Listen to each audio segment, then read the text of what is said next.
Hello! Why does it always take me so long to have my VTuber show up each day? It's so weird. It's so weird. It always happens. It always happens. Hello, hello, hello. Hopefully everything is working. Hopefully everything is working. Okay, let's see if it all goes well. Hopefully it will. I was debating whether to stream more Silent Hill or when I'm not feeling great, sometimes I just like to play Ape Escape. But I thought, well, I've already started playing Silent Hill. I may as well continue, and then we can hopefully finish it before Halloween. Hi Gert, hi Ultraplex, beast. You have to hook it up before the stream starts to avoid being visible, but meh. Yeah, well, it was hooked up, but I can't remember whether I changed it. I don't know. Who knows? Who knows? Doesn't matter. Doesn't matter. Wait, I'm going to get a blanket because I'm not really cold, but you know, it's nice to have something covering my legs. Hang on, I'll be back in just a moment.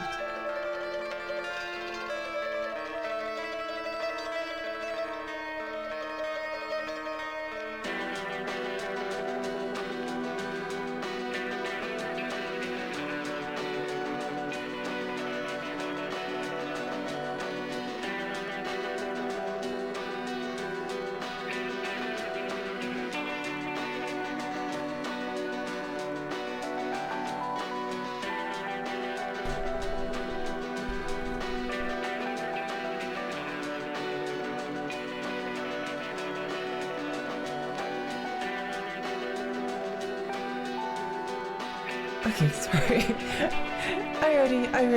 I was like dissociating you for a moment. I was off on my own for a while. I forgot that I was streaming. Whoops. Sorry about that. Anyway, it's a little cold, but my electronics are keeping me warm. I guess it is kind of a little bit cold. I was a bit sad that my I didn't have any. So like my parents only drink oat milk, and I can't like have oat milk and coffee. I'd rather just like not have coffee than have oat milk or soy milk in it. And it's weird because I quite like soy milk. I like soy milk. I just don't like it in coffee. That's the only instance.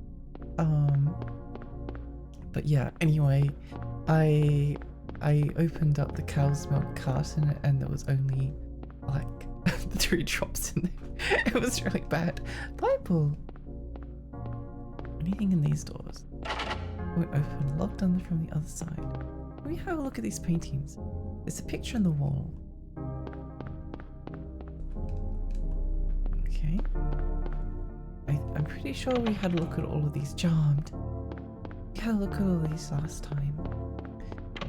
I still don't know whether I wanted to play Ape Escape. I think I do want to play Ape Escape, but you know, what can you do? What can you do? Won't budge. Jammed. Locked.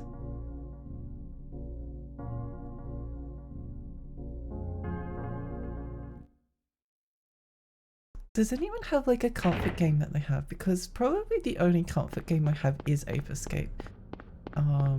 It's not. It would be like I think it would probably be my second favorite game. Wait, where am I going? It would probably be my second favorite game of all time, I would say. But so we want to go to the. You want to go to the cafe. We want to go to the hospital, right? I think. I can't remember. Oh no. I don't remember. I'm pretty sure it's the it's the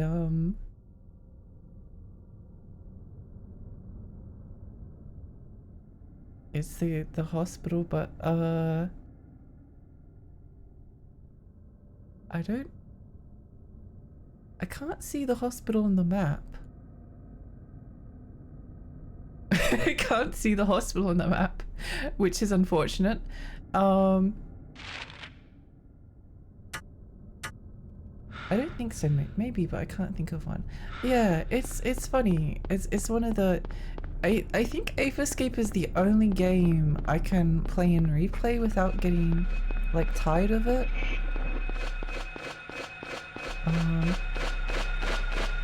It's just very soothing. It's very soothing to play. I think it's the music as well. It's got a very good soundtrack. I don't know whether I should have looked up a guide before studying. I don't really want to wander around for like an hour trying to figure out where to go. Maybe I'll do that in just a moment. I'll see if I can. Ow. Why did you do that? The tracking on the enemies in Silent Hill 1. Oh, stop that.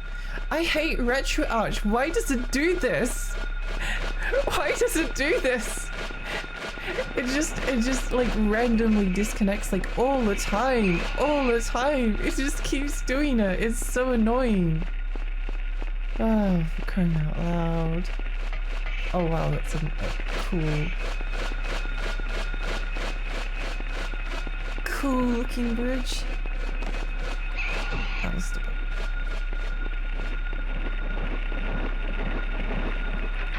Oh, we can go in here. Nice. I get that random disconnect on other games. I don't know what causes it. It drives me crazy. It's horrible. It's horrible. Oh wait.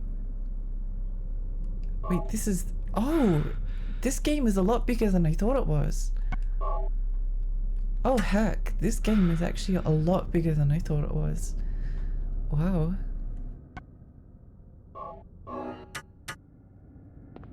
It's unfortunate that we lost some health just like running around.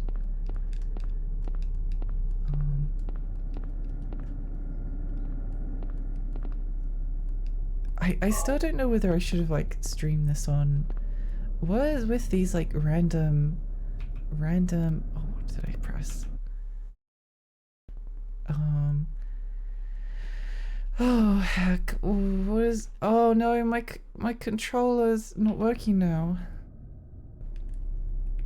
Oh, well, that's unfortunate. What did I do?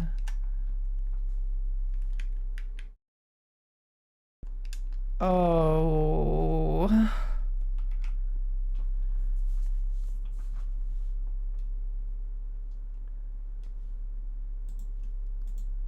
Why didn't I just use DuckStation? I should have just used DuckStation.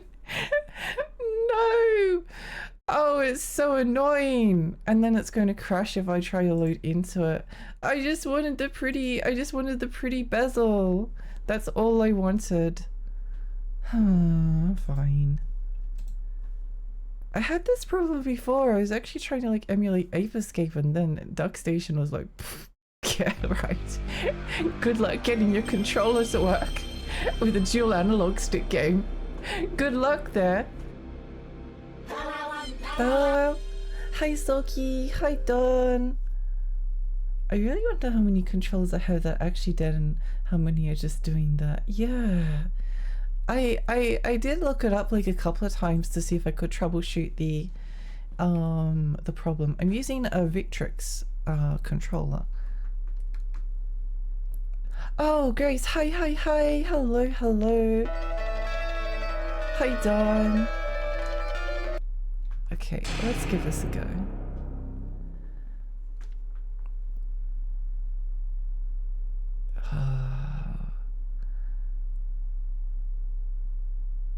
If I get like too much resistance from the game tonight, I might just stop. I don't know. Core options or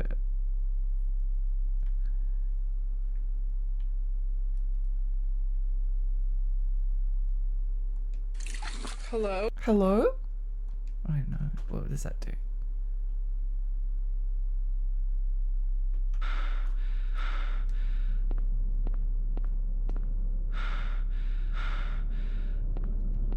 Is he panting faster? I don't know. Who knows? It's, oh god.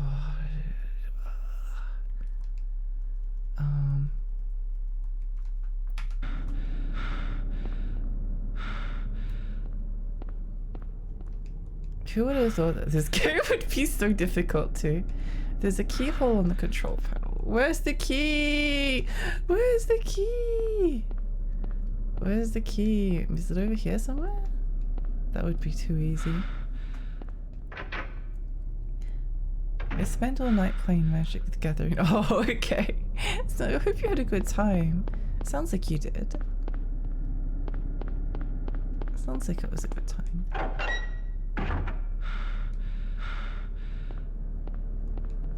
Rock drill. A rock drill. Good morning. Good morning. Hi, Louie. Hello, hello. Hi, Fab. I'm starting to wonder whether I should just like restart the game on Duck Station and just. What now? I guess it's working now. How? Okay, so I need gasoline. I need gasoline for a rock drill, but I don't know what the rock drill is for. What's the rock drill for? I guess gasoline would be at the gas station. That would make a lot of sense. No, I didn't. I lost my ass. I stuck. I'm eyeing it leaking. I'm gonna do the gathering. No. Oh, it's okay. We love the starting screen, but this is going to be... Oh my gosh. Oh, sorry.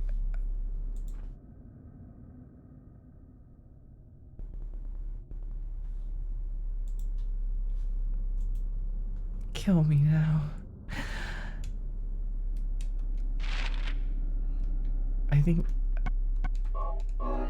It's fine. Just some breathing ASMR, yeah.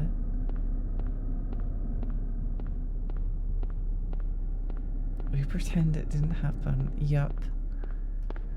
Yeah, it didn't happen, don't worry about it. Don't worry, don't worry, don't worry, don't worry. It's fine. Shotgun shells, I'll take those. First aid kits. What are these bird things? They're so annoying! Go away! Go away, go away!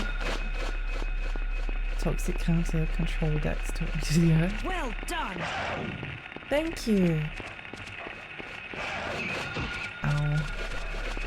I'm sorry, you're going to have to oh, dead. Kill me now. I don't need to be in this world anymore. Alexi stream that's so enough I can chill. Yay! Why are they taking so long to kill me? Thank you. Hi Lily! Hello, hello! I hope you're having a nice day. Stay hydrated, I shall do that. Oh wait, it's too hot, I can't drink it yet. I'll do it in just a second. Thank you for taking care of the hydration. The most upsetting thing about Lexi streams, they almost never happen on my mic. Yeah. Time zones suck. I mean, I could stream during the day, but then all of the EU people wouldn't be able to watch. Or I could stream in the mornings. I could stream in the mornings. I have thought about this.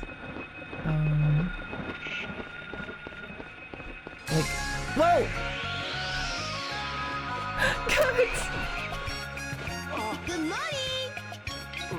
Oh my gosh, thank you! Thank you so much for the $5. Thank you. You didn't have to do that. That's so kind. Thank you. I wish them if there were any messages, that they'd come up during in the I wish they'd come up. I need to figure out how to fix that. I need to go into it separately just to check. Thank you. You sound like you need Pokemon, that's all. I really appreciate that. Man, fuck to you people. Abolish time zones. Let me hang out with the cool retro game streamer with the relaxing voice. Oh, yeah. I have considered I don't know. I could do a couple of like morning streams occasionally. Occasionally. I think like either honestly like evening streams. Well, evening streams for me are probably like the worst time zone for people because it's a lot of EU people are not awake yet because they're too sleepy and I can't get out of bed, and then the Americans, it's always like, I don't know, 4 a.m. Whereas if I streamed at like 6 a.m. for me, then wait, okay. Then it's sort of like midday-ish for the American people. Leave me alone! Leave me alone! What is the tracking of these enemies? What's the tracking on these enemies? Why are they like this? Oh my gosh, leave me alone! Leave me alone! Leave me alone! I just want to go to get some petrol from the let me in! This door is clearly open, thank you. I love Lexi getting scared by her own stream alerts. Honestly, it's the scariest part of Silent Hill. There's a TV set, it doesn't turn on. Some oil cans are in the shelf. Nice. Morning Lexi will be even more EP, I assume. Probably. Money streams are where the money is. I'm not sure about anything else. Yeah, like if I wanted to become more successful, then streaming in the mornings would probably be the way to go. Like waking up at like 6 or 7 a.m. It's like a good time for America. It's like peak EU time. Also there would be still people from Australia that could make it in time for that because some people get up early enough to watch. Yeah. I usually start right when I go to sleep. No! I'm usually sleeping around 3 to 4 a.m. Yeah, it's the worst time. It's really bad time, but I don't know. It was just kind of like the timing that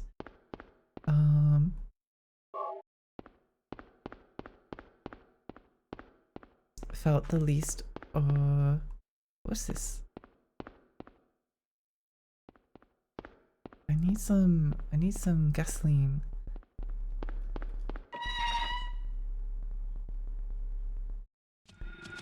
Stop it!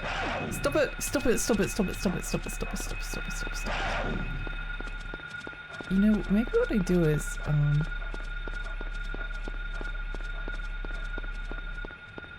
okay, I think we're going like way past. Wait, is this a church? What I was thinking of doing is maybe going back to that earlier save with the church, and then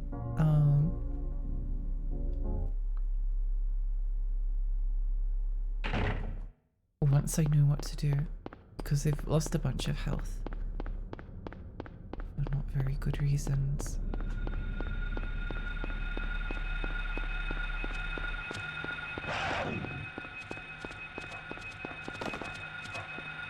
Oh, go away.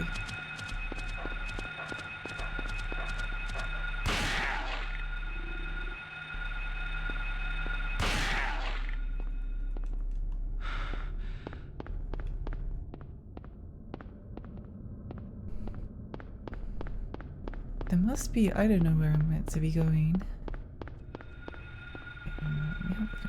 Nope. One there. It is very difficult sometimes to figure out which doors you're allowed to go into. Go away. Wait, this might be something. Nope. Well, it is something.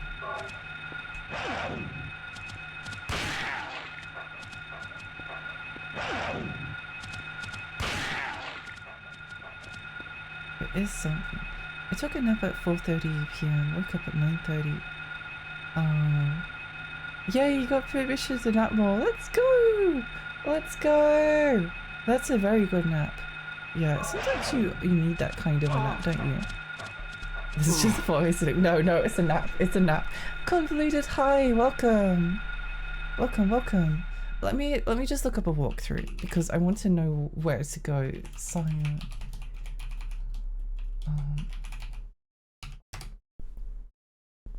I just want to know where to go because I don't want to waste all of my time. I don't want to waste all of my time. You know, okay. I want us to go to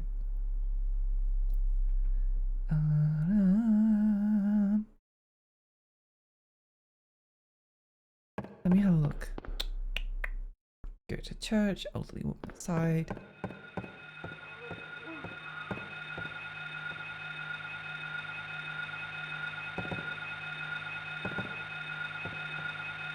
Go to darkness.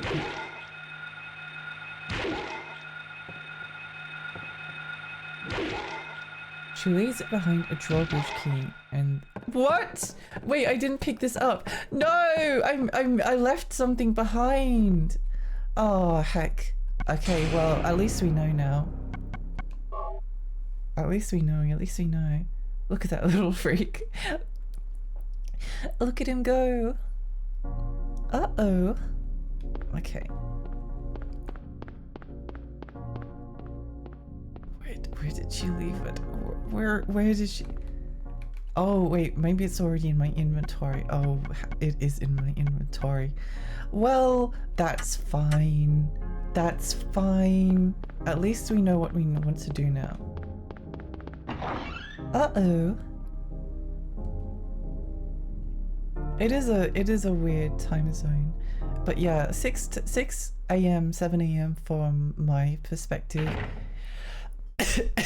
is like the one time where I can stream and like everyone can watch if they wanted to. But there's I guess there's other reasons why I didn't want to do it that way. Yeah.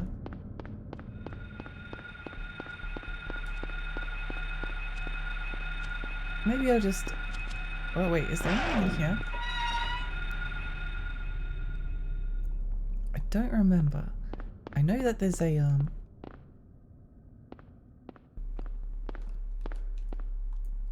save point in here. Handgun bullets. I'll take that. Wings up. I was very strongly considering going and streaming Ape Escape. I still kind of want to stream it. It's not even that I don't like find Silent Hill fun and relaxing because I actually really enjoy it. I really enjoy Silent Hill. I am having a very good time.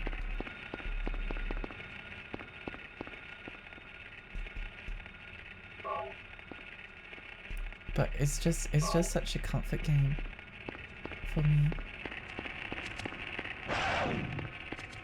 Just such a comforting game. Very relaxing.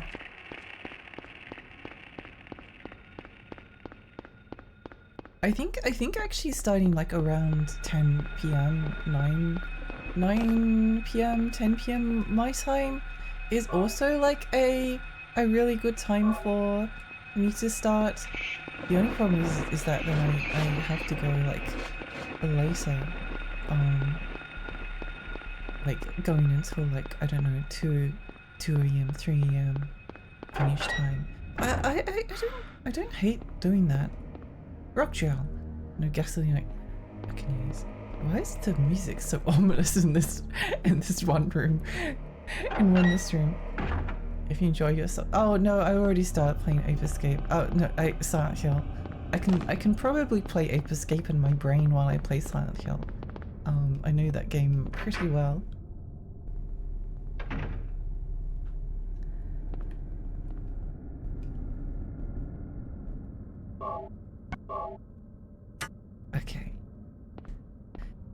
think they were like,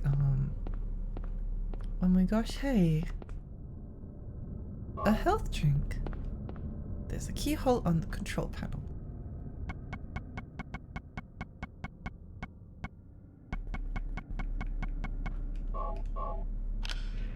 Nice.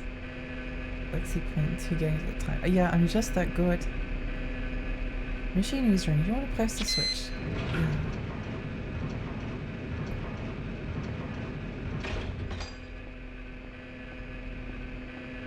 It's actually kind of an amazingly gorgeous game. Silent Hill is just beautiful. This is a really good looking PlayStation 1 game. Really, really, really good looking.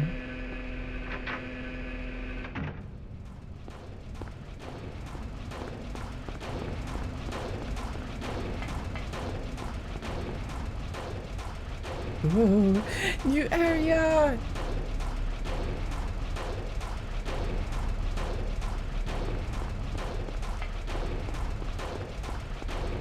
I don't know the story, but it is very interesting of how what's here?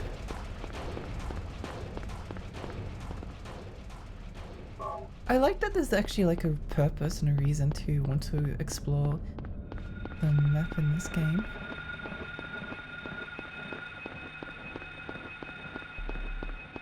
Okay, let's have a look around. Sky, hi, welcome, welcome, welcome. How are you?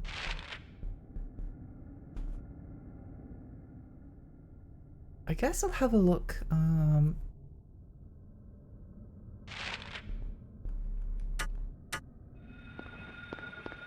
Over here, maybe.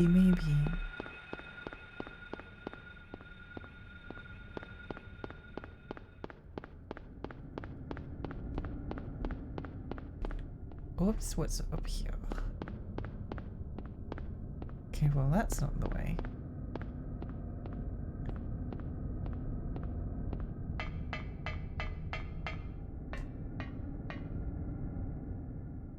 What's up here?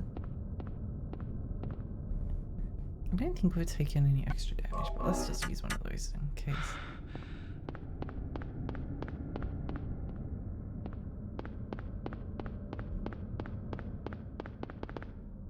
Oops, something in here. Jammed.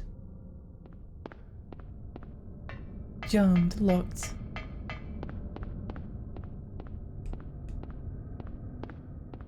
Why is there's no purpose to this place? Is this just here to look pretty?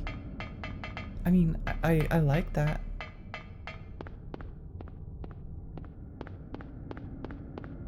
I don't know if this is just added here to, for the vibes, but if it is, then that's amazing. That's really cool. I don't get why there's VSync issues. I don't understand.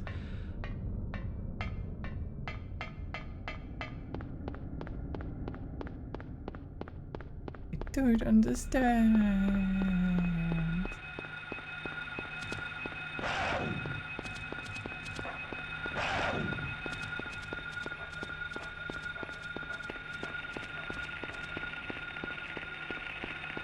Whoa. Oh, no. Go away, monkey man.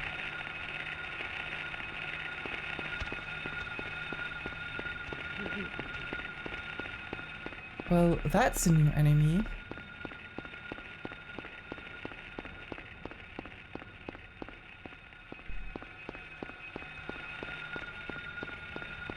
I was also looking at some reviews for Silent Hill 2 Remake, and I think they might be selling me on at least trying.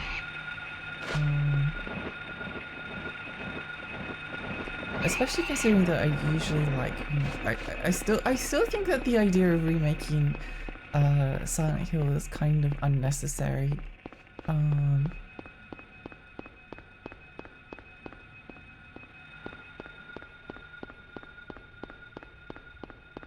But if it breathes more life into the franchise, then that's a good thing, I think. Probably. Probably charmed. Hi Amber, hello. I didn't see any screen tearing. Okay, that's good.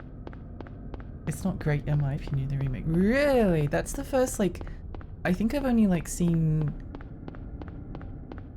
maybe 3 people? Actually, yeah, I can think of 3 people. No, you included. Okay. I'm not sure. I'm not sure. I'm not sure how I was watching something that I guess if I look at it rather than being like I don't know where we're going, but we'll have a look in here. Rather than it being like a locked, rather than it being like a remake of Silent Hill being like, I don't know, an alternate timeline or something, I don't know.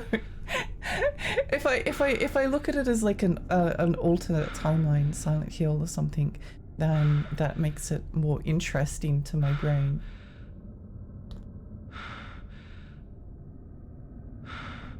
Silent Hill 2 is like such a wildly good game, and like Silent Hill 2 kind of changes the presentation to the point almost feels like an entirely different story and stuff. Yeah, that's what I thought. That's what I thought. Because like what of all the games that you could remake, why pick Silent Hill? Especially Silent Hill 2. Because everything in that game is like so tied to, I didn't like the I'm actually not sure what the enemies are called, but like the shambling like bag enemies. I didn't like the way that they look like they're in a straitjacket, with like the zipper down the front. It's just I think the other enemy designs that I've seen look good, but I don't like those ones. I don't like them. Did my dude tuck his pullover into his jeans? I think so. I see more people talking about Silent Hill 3 on PC for some reason. Why are people talking about Silent Hill 3 on PC at the moment? Did that get a... I know Silent Hill 2 didn't get a PC port, I'm pretty sure. Where am I going? I'm just wandering around. I'm just wandering around. I would love to watch you play Silent Hill 2 Remake because you're actually so much more well versed in horror games than me. You've probably played Silent Hill 2 more times than me. Yeah. I'm interested in giving it a go.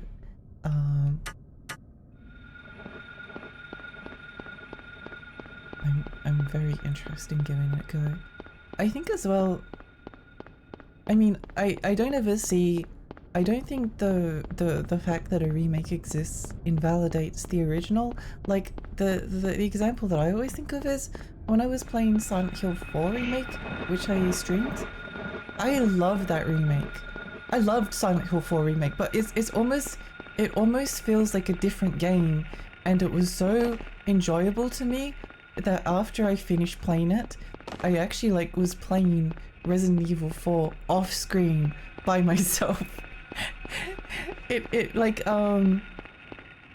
oops, hello. Thanks for the bullets. Yeah, it made me want to go away! Go away! That's so annoying. Yeah, it made me want to play the original, and I like the way that it remixed things, and I like the differences in the combat, but I also like the original game, and because like there's some differences in content. Oh, here we go.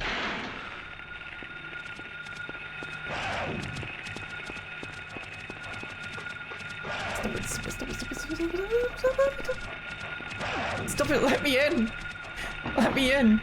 Let me in, let me in, let me in! It's got a PC port. I think people just modded it since it runs at 60 FPS lately and has better lighting, people like it. Oh, I remember, I'm pretty sure that Silent Hill 4 has a PC port as well, because I have it wishlisted on GOG.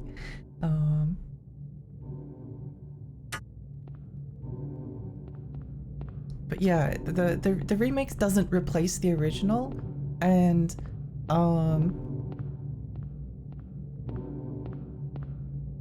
I guess I'd rather think of like a lot of remakes as like companion pieces to the original game rather than replacing the originals because they're old and outdated and they need remaking so that they can have modern graphics. I don't think that's what they're going for. The vibes in this place is just it's so good. The Resident Evil remakes are actually unbelievably good at like what's this?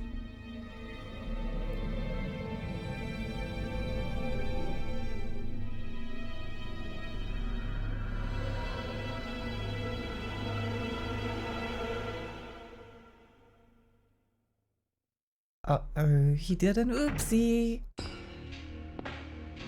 Hold it! Stop! Don't shoot! Wait! I'm not here to fight. My name is Harry Mason. I'm in town on vacation. He's just here on holidays. Thank God, another human being. Do you work here? I'm Dr. Michael Kaufman. I work at this hospital. Why does he sound like a grizzled detective? So maybe you can tell me what's going on. I really can't say. I was taking a nap in the staff room. When I woke up, it was like this. Everyone seems to have disappeared. And it's snowing out, this time of year. Something's gone seriously wrong. Did you see those monsters? Have you ever seen such aberrations? Ever even heard of such things? You and I both know creatures like that don't exist. Yeah. The voice acting is very good. Have you seen a little girl anywhere? I'm looking for my daughter. She's only 7. Short, black hair. She's missing. I'm sorry. But with all those monsters around, I highly doubt that she's... Sorry, I didn't mean to alarm you. The uncanny Your like wife, vibes. she's here with you. So here. She died 4 years ago. Now it's just me and my daughter. I see. I'm sorry. Well, I'd better be going. I can't just sit around here doing nothing. So long. Good luck out there.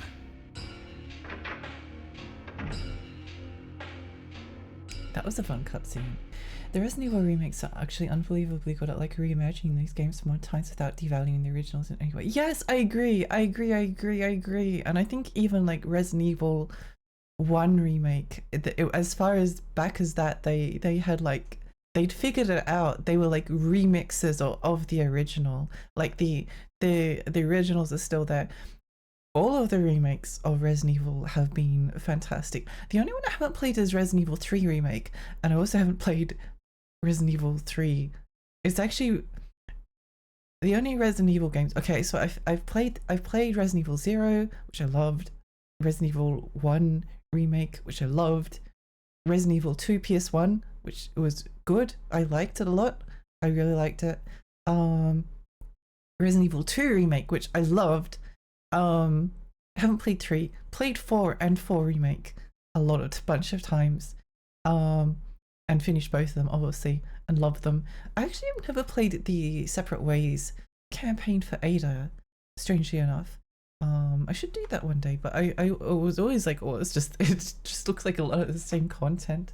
It looks like just a lot of the same content, so I wasn't interested in like putting the disc back in to finish it when I'd already spent like however long playing. I played 5, but I've never finished it, and I'll probably wait until I co-op it one day. And by Resident Evil 6 as well, same thing. I started it, never got any fun. I actually quite liked Resident Evil 6. I think it's fun.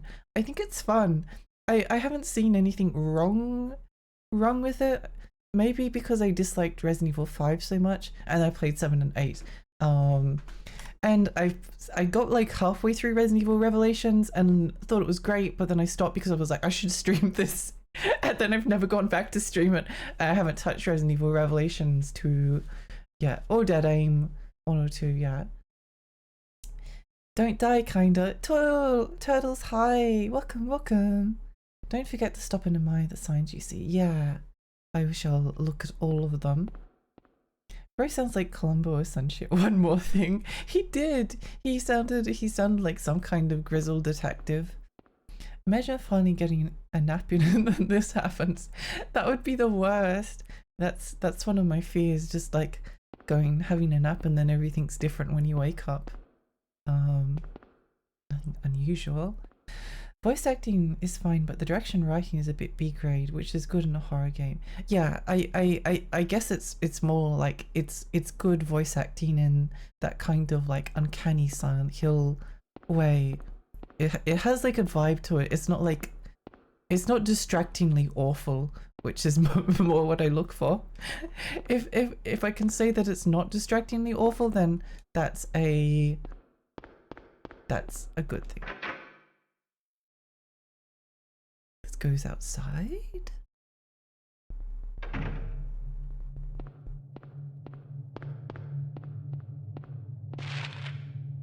There's a newspaper. The newspaper article's been clipped. It's kind of perfect for a game like this. Resident Evil 2 and Resident Evil 2 Remake are like the perfect action tinged horror games to me. Even if 2 Remake made me so tense I threw up. Oh no! Oh no! Yeah, I thought I have to replay Resident Evil 2 because I liked it, but it didn't grab me as much as I was expecting it to. It didn't grab me as much as I was expecting. It wasn't very scary, the original Resident Evil 2, whereas like I've only played Resident Evil 1 on a bus and it was so scary I had to stop playing it. I was like, I don't want to feel afraid in public. It might have also been because I was out in public, so my nerves were a little bit frayed to begin with.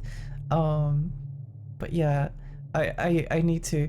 I'm glad that I have more Resident Evil games though to play. Like I never feel the compulsion to like rush through any game series. I've played Silent Hill 2, 3, and 4, and Shattered Memories. So I have Origins, Homecoming, Silent Hill 1, which I'm playing now, and Downpour to play, and also Resident Evil Silent Hill 2 Remake, which is, I'm glad that I have that to look forward to, you know. But I sort of played like, I played 2, 3, and 4 and I was like, this is amazing. And I played Shattered Memories and I really liked it as well. I liked it a lot more than I expected I would. It left a really like, obviously it wasn't quite the same level. Stop disconnecting my controller, please. Yeah. Lexi, what is your take on the Dead Rising series?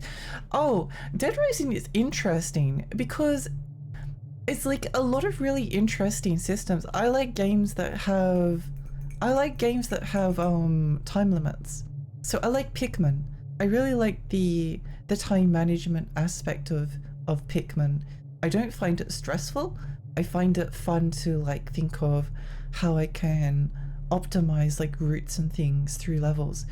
And Dead Rising has like a bunch of like it could easily be a game in which you just like run around and kill zombies, and because it has like a zombie counter in like the corner, and it could just be almost like a kind of like goofy like action game where you just run around and kill a bunch of zombies with crazy weapons, which I think Dead Rising 4 might be. I'm not sure, I've never played it.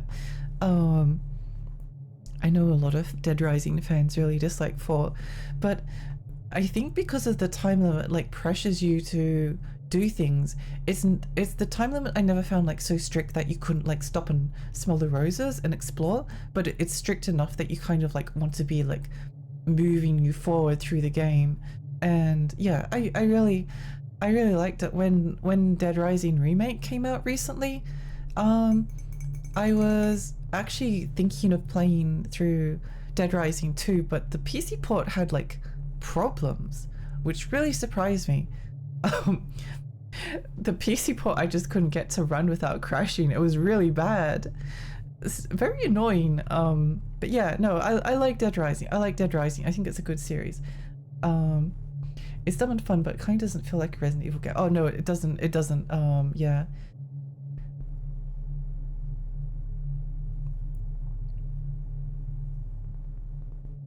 Wait, what game are we talking about? The actors sound believable and pacing of the dialogue feels unnatural, but I like in the sense that makes the game. Yeah, I really like surrealism. Wait, hang on, I accidentally exited out of it. Oh, there's no article. Okay, I thought it was going to let us read the article. Well, Ripperoonie.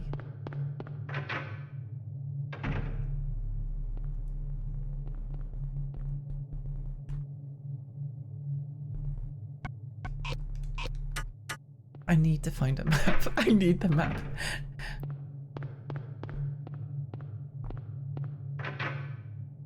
I need a map.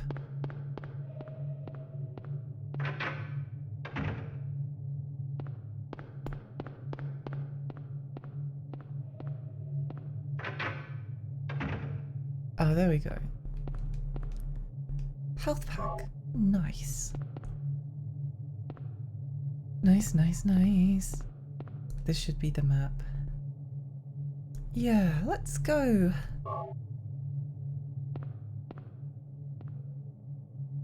Don't remember if I got through Dead Rising 2. I did get through Dead Rising 2 off the record though. That was the PC one. There was also the weird Wii version of Dead Rising, Chop Chill Drop. Oh, that was a weird version. Yeah, I always wanted to get it, but I just never got around to it. Never got around to buying it. I need to go over here because it looks like there's some items. Nothing unusual. Okay, fair enough. Fair enough. Yeah, that version was very strange.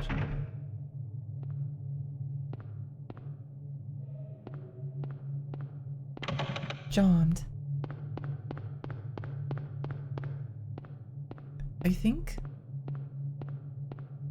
don't know if I recommend Silent Hill 4 to people, but it's my favorite by a long way. I think also I was watching a video on it by someone who didn't like it, and one of their criticisms was that they didn't like Harry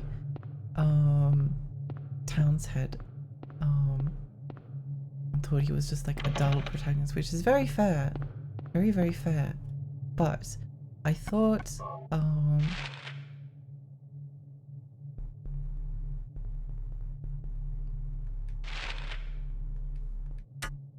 I was thinking about it, and I think there's a lot of feelings that Silent Hill 4 The Room brings up for me.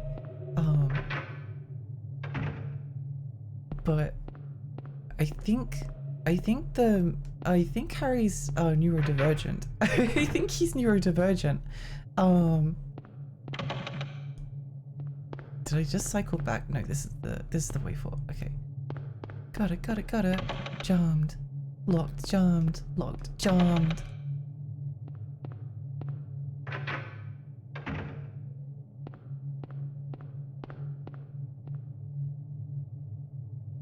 Hospital basement map. Yes, I would like the hospital basement map. Thank you very much. I like that I could say more so I wouldn't lose progress as much, but I'm not sure if the emphasis on weapons was a good on the Wii one, and having less zombies and more restricted movements was definitely a bummer. Yeah. Well, I never played that version, but yeah, it's a weird version of the game. I looked into it. I probably would have gotten it if I had more money at the time. Having like the motion controls was always an interesting thing. Oops, what's this key? Basement key. I love really detailed PlayStation 1. But there's so much, there's a moment, the way that I feel like Silent Hill 4 made me feel is that it like spirals out of control. And like the closer you get to like I don't know. I need to play it again. I need to play it again to see if I actually think the same thing as I did the first time. But I guess it just appealed to me a lot as like a new autistic lady, like being trapped in like an enclosed space. But I don't know. I don't think it was. Wait, what's these? Plastic bottle. There's like 4 of them. Why can't I take the rest? I want to take them all with me. I want to take them all. You've seen the comparison between the school and this and the school and kindergarten cop, right? I haven't seen it recently though. I need to look at it again. I haven't seen it since I played the game, but I do remember it.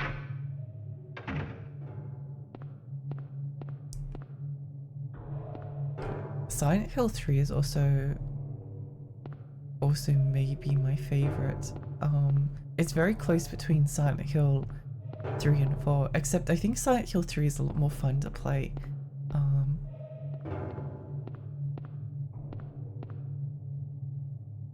Glass vial light shattered. It's not just broken, it looks smashed on purpose. Ooh.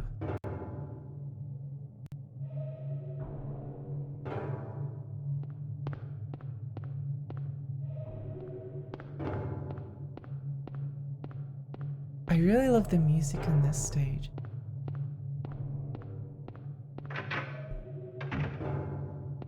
But I love Silent Hill 3. Silent Hill 3 is just like the perfect vibes.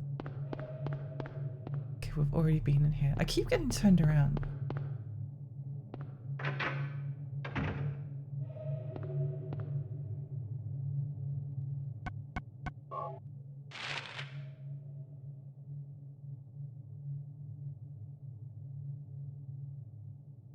Where am I going into? Ah, the other end. So there's an elevator and that's the entrance. I see.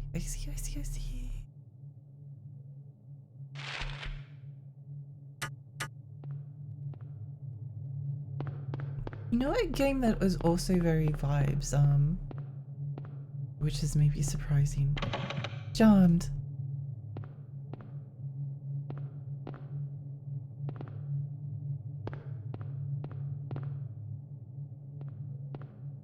What was it? Oh, Hitman! The Hitman games, especially like the original. The original ones are what I'm thinking of. I don't know. I had the PS3 collection of the Hitman games, and I was trying to play Hitman 2 Silent Assassin on the hardest difficulty, in which you basically have to complete the levels in a single run. So there's no saves at all throughout the entire stage. And it's very difficult. It's really difficult if you're doing it blind, especially, and if you also haven't played like the Hitman games. Not advisable. Do not advise at all. I think removing the ability to save was maybe a bad decision. I'm not sure, but they're in. I think it was like the second level, which is like you start in like a Russian subway, and you have to like walk and assassinate this person, and it's very tense. It's very, very tense. I think I might have used a guide to help me, because otherwise I wouldn't have known how to do it. But there's this beautiful moment, like you have to like do the perfect run of the level where you walk through the level, assassinate the person, then you just walk out. But after I assassinated this like Russian general, there's this moment where you've like escaped the people that like were alerted to the building, and then you just walk out. You just walk out and you just keep walking. You're just like strolling through the snow, and the music is playing. It's so good. It's so the atmosphere is just, it's just wonderful. Yeah, shocked face. Honestly, this is the only game I played in this franchise and got very confused. I didn't know where I was going, so I gave up before this point. I think it is very confusing. I think it is very confusing, to be fair. Stay hydrated, thank you.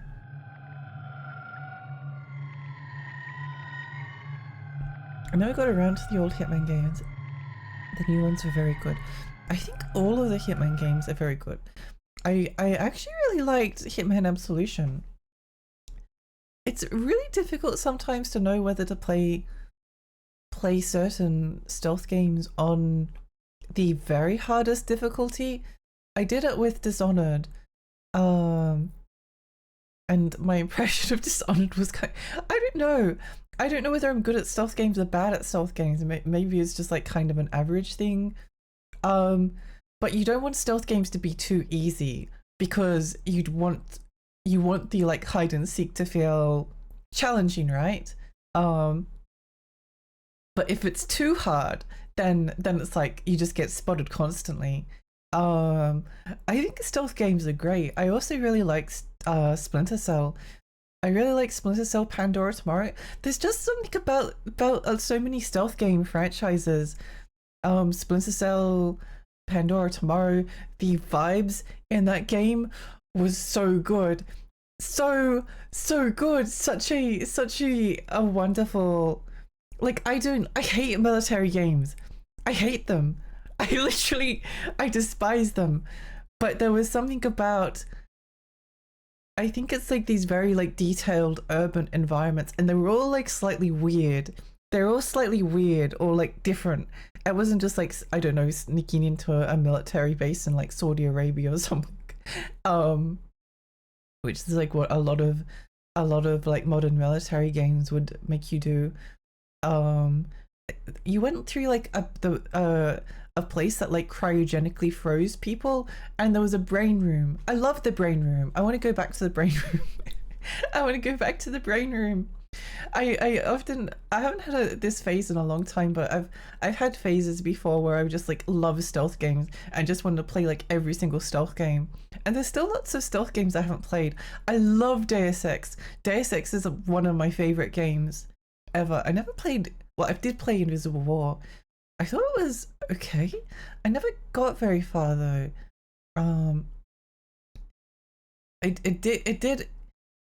It felt like a downgrade in terms of atmosphere, at least, but I was playing the original Xbox version, so maybe I should try the PC version one day. I really want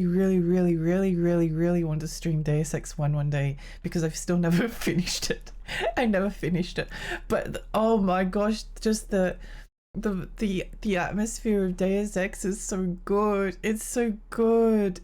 It's so grimy and dirty and it's just wonderful. And I really liked Human Revolution. The game that surprised me was, I really liked Human Revolution. Sorry, I'm info dumping / rambling / yapping. Instead of reading chat, I'll look at chat in just a moment. Sometimes I need to just like speak my thoughts, because if I look away and get distracted, I won't be able to get them out. But the Deus Ex game that surprised me was Mankind Divided. I loved it. I loved Mankind Divided. I don't know why. I do know why, but it's a weird one, because like it just kind of ends. It doesn't go anywhere, and we might never get another Deus Ex game ever. We might never get another Deus Ex game. I think part of the thing is though that I don't care about the story in Deus Ex at all. I like the characters and like the mini stories that like occur. I don't care about the conspiracy like in any way. So the fact that Mankind Divided kind of just like ended without really resolving anything, it felt like I don't know, a third of a story. Very strange. But I think it was set in Prague, and the atmosphere of Prague was just so good. It was so wonderful. I just wanted to exist in that space. I wanted to exist in that space, and everything is like so intricate. And it does the one thing that I like in the stealth games. I think this is why Hitman is also a really good series, in that you're not always being hunted. Like, it can be very tiring when you're playing the stealth game. Like, I think even Dishonored does this, where like you can't walk on the streets because the streets have guards and you're not supposed to be there. So you always have to take like the high ground. But you can never just like walk along the streets and like soak in the atmosphere. I think it's very important that like that stealth games have large areas where you can just like wander around and soak in the ambience, because they often have really good ambience. I felt like I would have liked, I also think with Dishonored I might have enjoyed it more if I didn't try to go non-lethal, which sounds really bad. I think Deus Ex forever changed my brain chemistry, where now Deus Ex and Metal Gear both changed my brain chemistry, where I'm like, I can't kill anyone in a stealth game. I just can't murder anyone.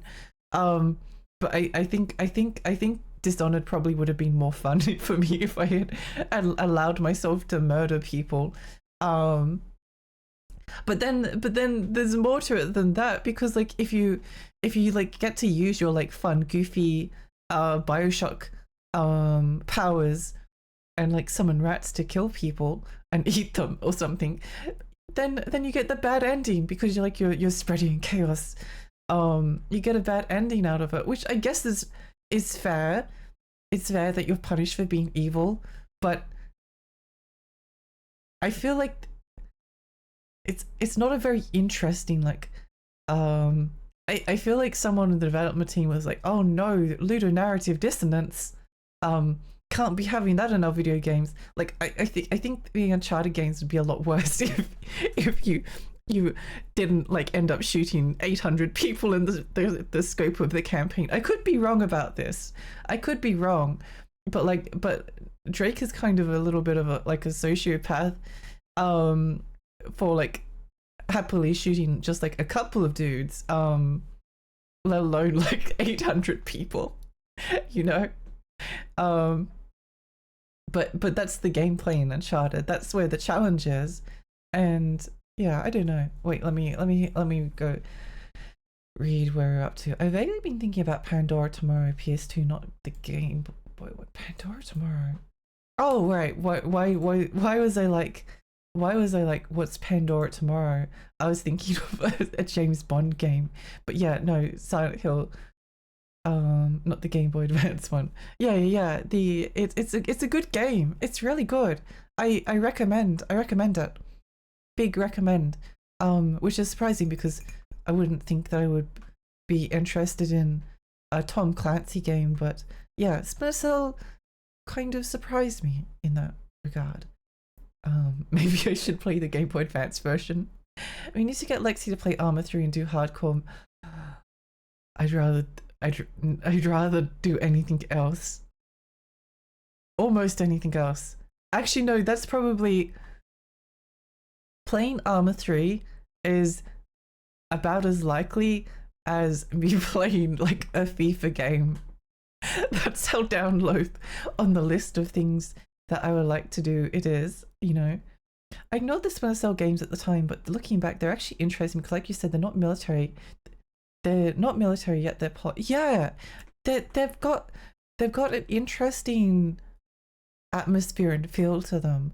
I think they're surprising, and I think that Sam Fisher is. I think what makes them.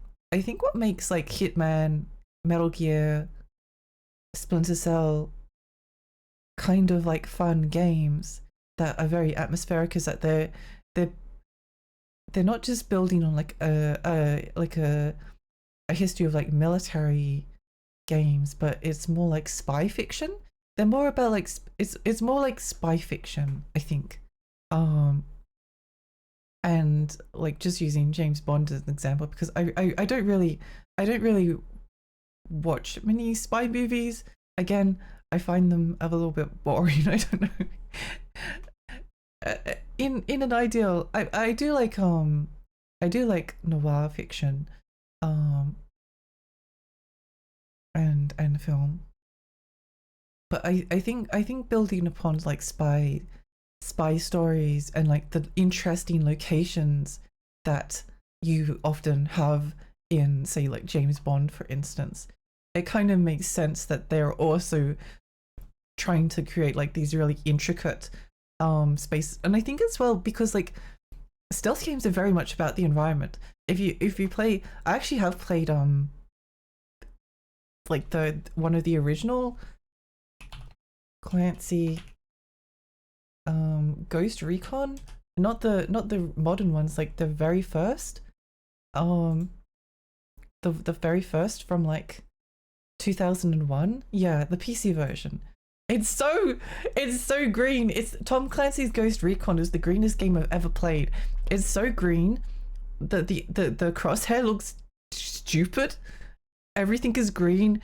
Everything is ugly. It's so ugly. It's the ugliest game I've ever played in my entire life. I'm so sorry.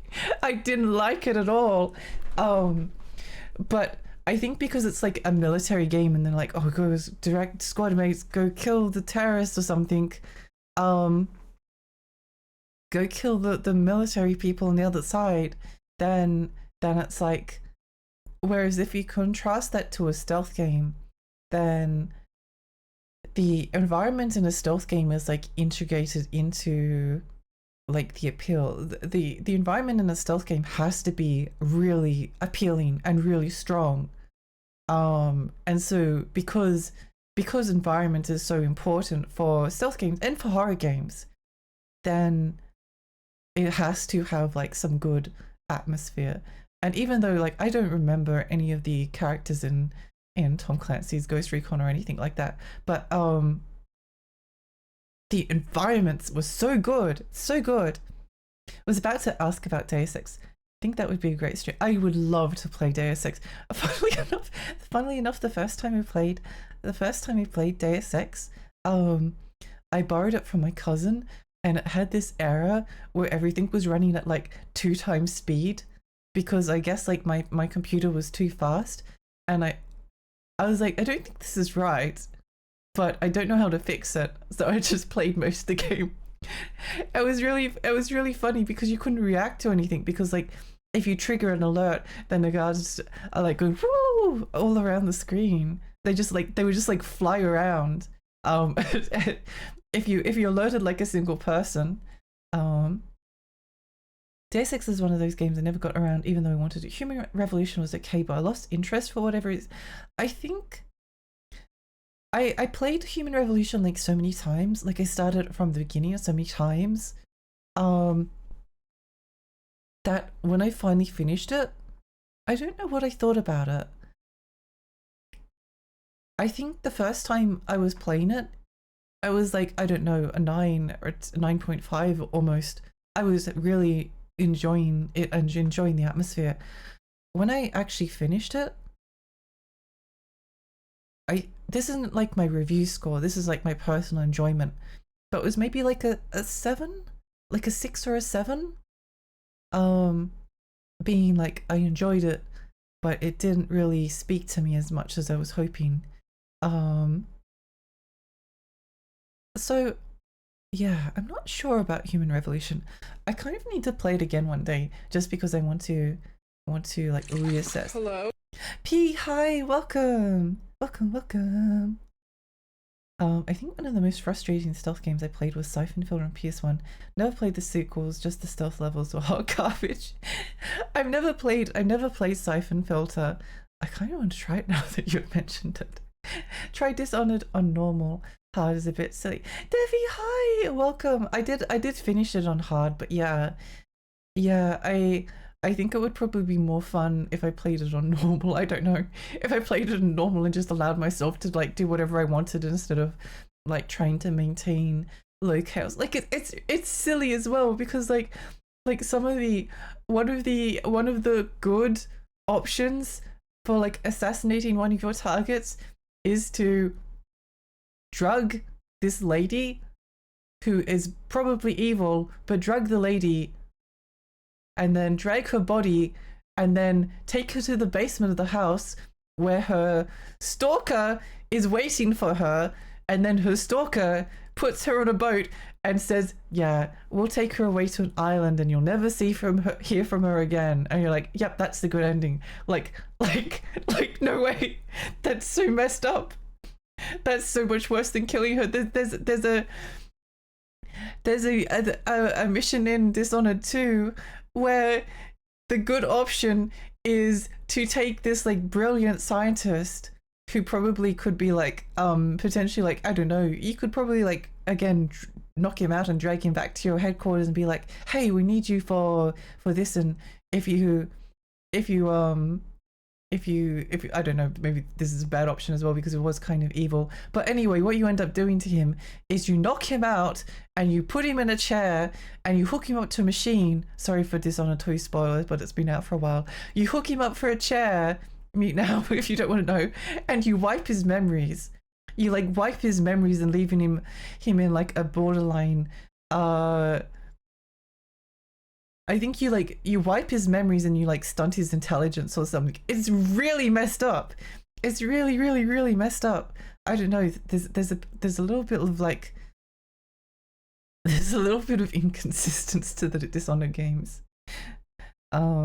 Is it truly evil to want to cast rats? Rats are friends. I think everyone should be introduced to rats. The only military game I bought that was that terrible PS2 game, America's 10 Most Wanted. It was so offensively stupid I had to buy it on the spot. My cousin gave me, I've still never played it and I actually still have it. What is it? He gave me SWAT 4. He gave me SWAT 4 in PC. I've still never played it. But I think SWAT 4 might have actually be by Ken Levine. SWAT 4. It might actually be like vaguely interesting to me. No, it's not by Ken Levine. I mean, the fact that it's called SWAT 4 is unappealing to me because I don't have to play the other 3 SWAT games to play it first, you know. But yeah. Nom, nom, nom, yeah. There's a neat reason that older games do that speed up sometimes.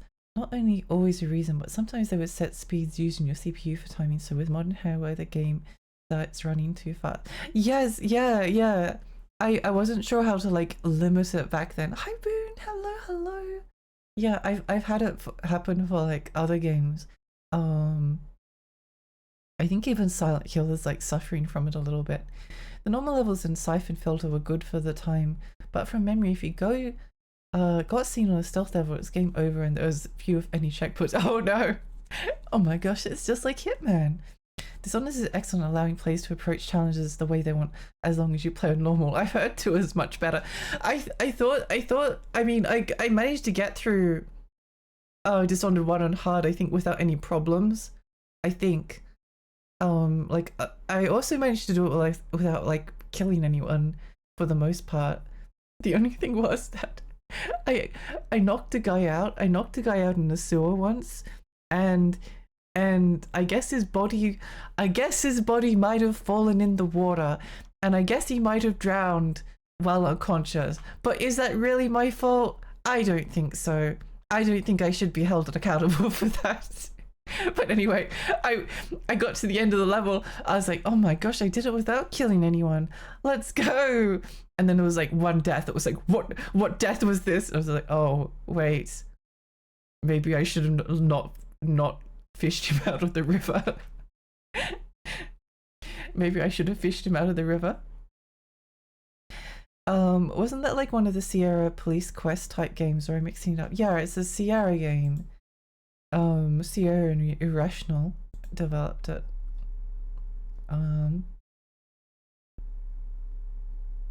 That's probably why.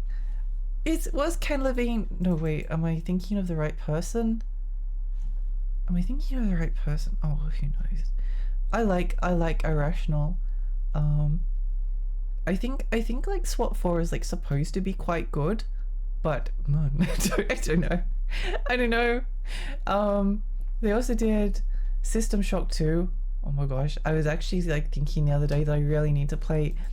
I think I might play the System Shock remake. I know that I'm a retro streamer and that I should play the original System Shock, but I think I think the colors are ugly. I'm sorry. I think the colors in the original System Shock are ugly, and also like there's certain like Sound Blaster sounds that System Shock original seems to be playing that just like hurt my ears, and yeah, I don't want to deal with it. So I might play the remake of System Shock and then play System Shock 2. That happened to me in Metal Gear Solid with the electric fence. I so wanted the first time I played Metal Gear Solid 3 to like do it without killing. It's a weird problem that like murder is fun. Murder in video games is really fun. But in stealth games you're punished for murder. What is this injustice? What is this injustice? Sounds like you need rat summoning for that sewer section they fished you out for. Yeah, we needed the rats to drag the body out of the river. I'd like to play. I might replay Dishonored sometime. I kind of went through I actually never finished Dishonored 2 because I got like annoyed with it. But I actually like turned up most of the difficulty settings. I like played in the very hardest difficulty setting, and then I turned up like the observation and everything, and it was just like it wasn't difficult to get through, but it was very slow, and I was like, I would just want to do everything perfectly. I want to do everything perfectly. Why is this so annoying? I only played the first System Shock and it was so long ago my PC choked, and oh my gosh, they didn't want me to kill people, then they wouldn't give me cool guns and multiple ways to kill people. Right, you're so right, you're so right. Murder is so fun in video games. It is. It's really fun. Why do stealth games punish you for murder? It's not fair. It's not fair. I mean, I think that there are certain stealth games where we're going through. I actually think that Deus Ex Mankind Divided did a really good job of making murder not that incentivized, because you could still do some pretty like cool things with like your robo powers, but like some of the lethal options were like spin around in a circle and shoot a bunch of lethal pellets from your body, eviscerating everyone in the room, which is funny if you want to do not stealth, but if you want to do stealth, then yeah. And I guess another thing is that like if you de-incentivize murder in a stealth game, then it means that there's less incentive to just like run around and shoot every single enemy in the head with your gun or ranged weapon with your little crossbow dart gun. So yeah, there's reasons to disincentivize, and I think as well, like I always thought that it's kind of like an interesting moral quandary of like, if you can go through a video game and not murder anyone, then that's kind of makes the option to murder them like a lot more deliberate. Like when you're playing Uncharted, I never felt like the ludonarrative dissonance that people talk about really hit me, because it's like gameplay Nathan Drake and cutscene Nathan Drake are kind of like two different things. If they were making like an Uncharted movie, there would be like way less dudes, so it's just kind of like a gameplay thing, you know. It's kind of like a gameplay thing, but in a stealth game, if you can sneak past someone, if you can sneak past someone without stabbing them, but then you decide to stab them anyway, then that kind of makes the decision to stab them much worse. But then again, it's a video game, I want to stab them. I don't know.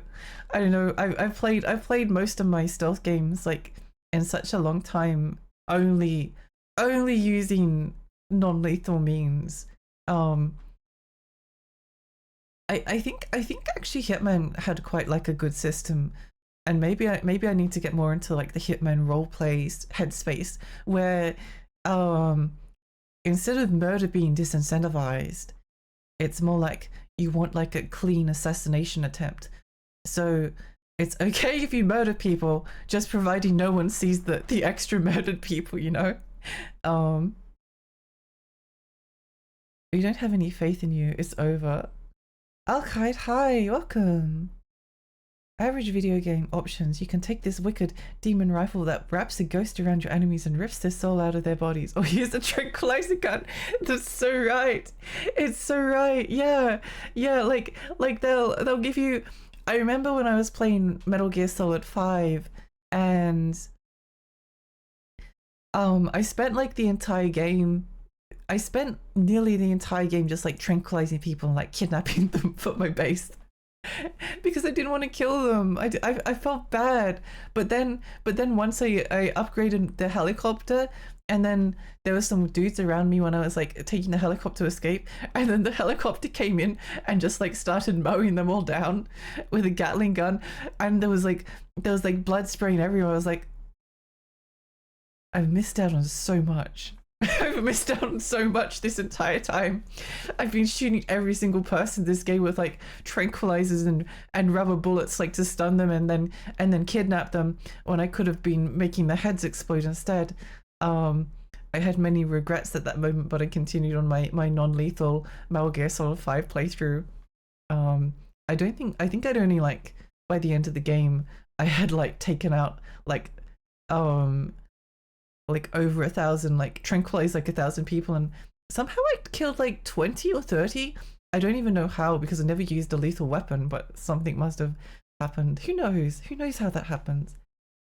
Alkai, good morning.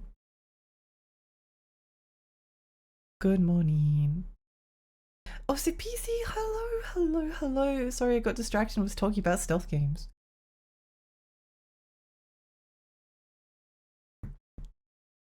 Yeah, I do.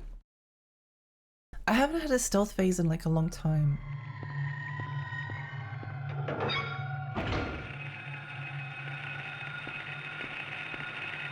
Oh, heck. Oh, heck, poop, butts.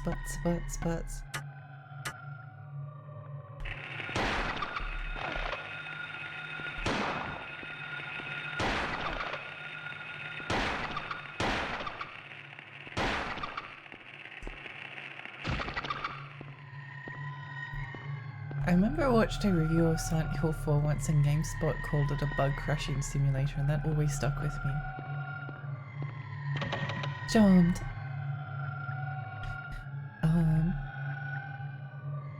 I remember the kids mission for a Metal Gear Solid 5. Oh, okay. Every time I think of Metal Gear Solid 5, I just remember hacking the shell of the guns to make custom ones, like tranquilizers that shoot grenades or pistols with shotgun attachments that have rocket attachments. Oh yeah, it's so funny. Oh my gosh, Flo, you just beat this game. What did you think? This is my first playthrough. I'm playing through on hard because I'm stupid. Charmed.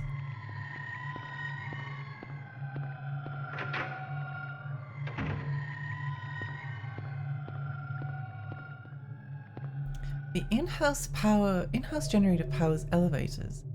I see. Well, that seems like a good thing. The atmosphere of Silent Hill 1 is just wonderful.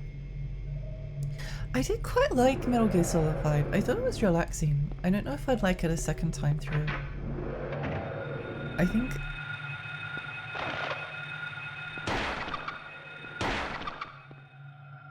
I always like end up having very similar opinions on open world games in that I have to be in like a very specific mood to play them, which is unfortunate, but you know, whatever. Boiler room.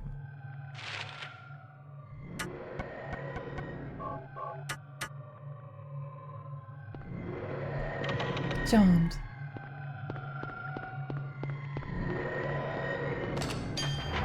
Yeah, it was good for the most part. The final stage was rough though. Oh, really? Interesting.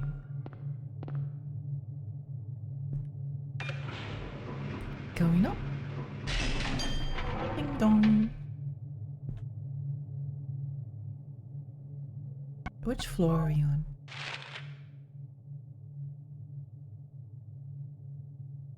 We could go back to the start and save, which you might do.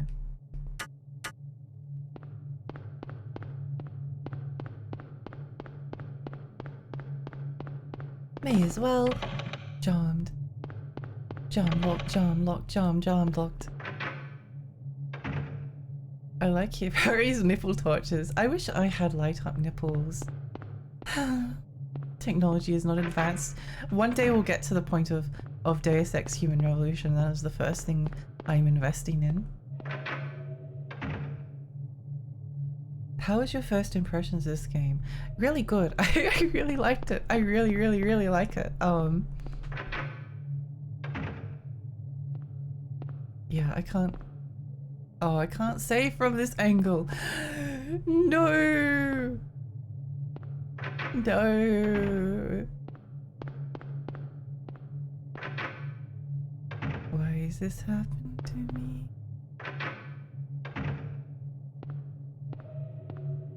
Okay, well, let's go save quick. I always think that the ability to save a limited amount of times in Resident Evil was actually very clever, because if you don't let them do that, then you can just save save whenever you feel like it. It radically changes like the risk in a horror game.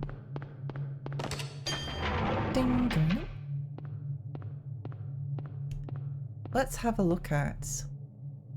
Sorry, I'm autistic, I have to go 1, 2, 3. Thank you, Konami. Thanks, Konami. Charmed. I do really want to replay... Oops. Well, this floor was a disaster. This floor wasn't terribly great.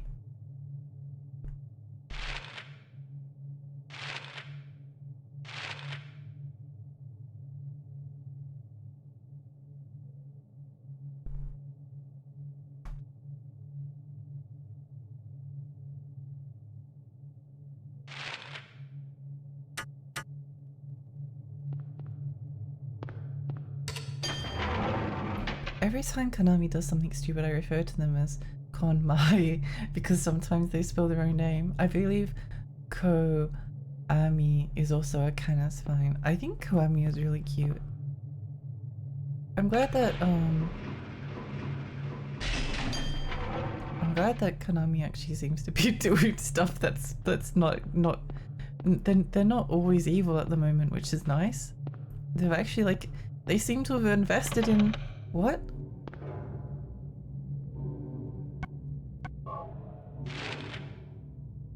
Oh, I think I know what they're doing.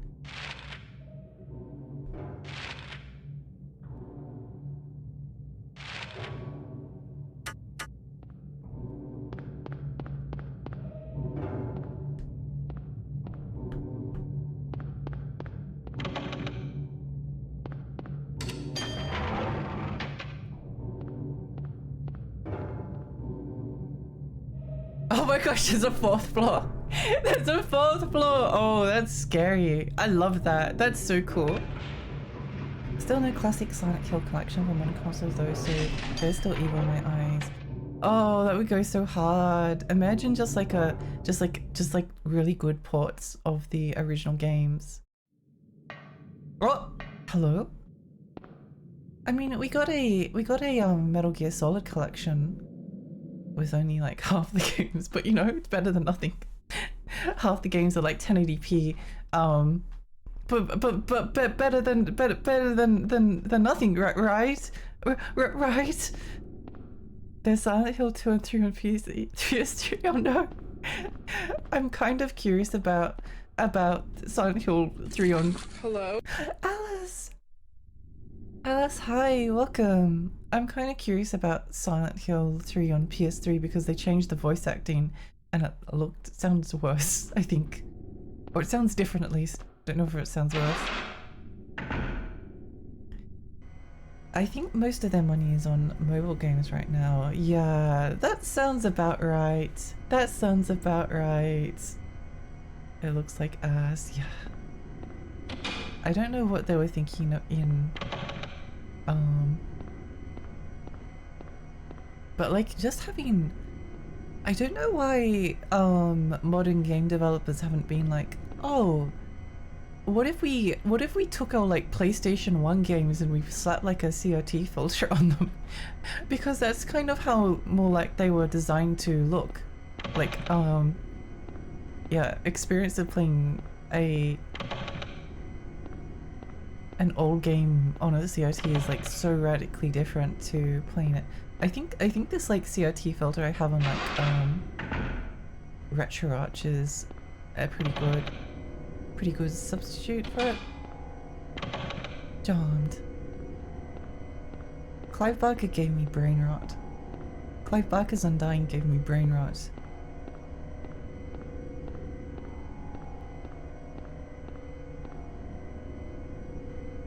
I wonder if Peace Walker HD on PS3 emulates well. I do own it, but you know. Yeah. I wonder. I know that the Metal Gear Solid collection on, if you have like an Xbox Series X, I'm pretty sure it runs really well and it like upscales really well and runs really fast. I quite liked Peace Walker. It's always like difficult to, I think I liked it a lot. The only Metal Gear Solid game I haven't beaten, oh no, actually this is bad. Don't judge me. I haven't beaten Metal Gear Solid 1 because again, it was a game where I was like, oh my gosh, this game is so fun. I need to save it for stream. And then I never got around to streaming it yet. I will one day. I never got around to it. And then Metal Gear Solid 2, which everyone seems to love now. But I played it after Metal Gear Solid 3, and I don't know. I can't get into it. I haven't been able to get into it yet. I need to play it and finish it one day, but it's, I don't know, there's something about the Big Show that just like saps my life energy, you know? I'm pretty sure Peace Walker runs well. Metal Gear Solid 3 had some stutters on PCS3 last time I tried. I see. I think Metal Gear Solid 4 emulated pretty well last I saw. That was a very good game, even though I played it after not having the emotional connection to oh my gosh! Woman! Sorry.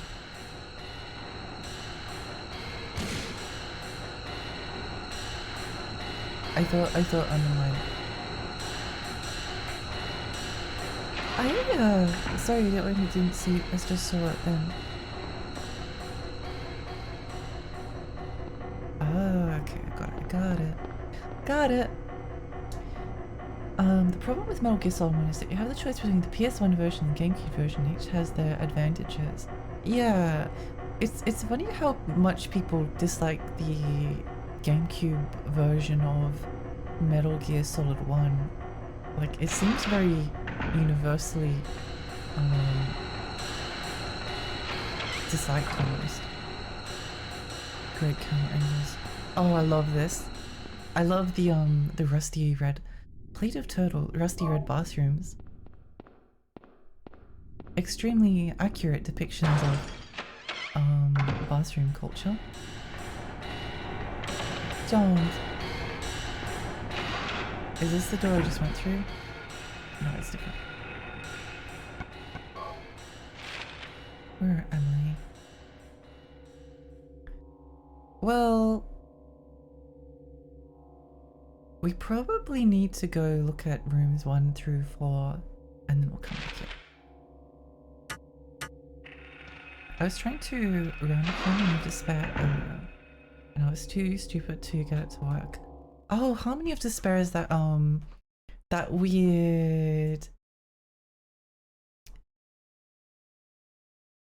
yeah, that weird PSN Xbox Live Arcade version. That's a really unusual game.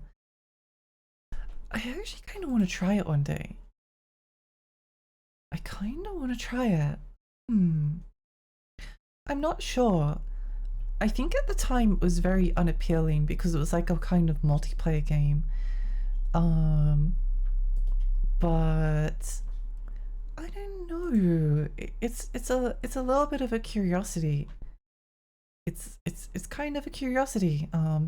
Even though it's probably just a game where they dumped like all of the like Castlevania assets into a game and just like, here we go, here's a brand new game. Wow, it's like a crossover game with all of the assets from the other games. How original. Woman. I know. People didn't like the fact that they retranslated and made it more anime hyper on GameCube, but to be fair, the original Metal Gear Solid 1 has much more in common with the first two Metal Gear games than Metal Gear Solid 2 or 3 gameplay-wise. I actually really like the gameplay of Metal Gear Solid 1. I think it was quite enjoyable from what I played. I do need to play the Metal Gear 1 and 2 as well. I was watching Margot play them, and Margot and Gigas. I really enjoyed watching the playthrough of the second Metal Gear game. Really enjoyed it. It actually quite surprised me. It surprised me at how, I guess I was always kind of worried with like the Metal Gear 1 and 2 that they would feel kind of like NES games, if that makes sense. But they have like a lot of, they're kind of dynamic and very creative and really interesting. I think I'd like to play them. Harmony of Despair was the weird one. I avoided it when it came out, but now I'm curious. I'm kind of curious as well. It looked like a hot mess when the DS Castlevanias weren't quite dead. Honestly, Harmony of Despair is a lot more appealing now that we've barely had like a Castlevania game for like the past however many years.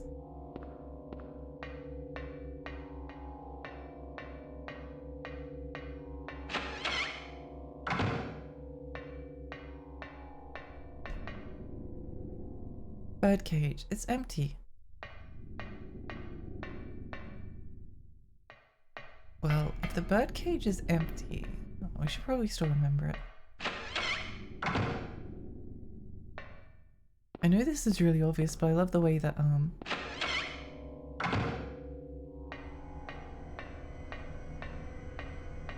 that the environment like transitioned into the rusty world.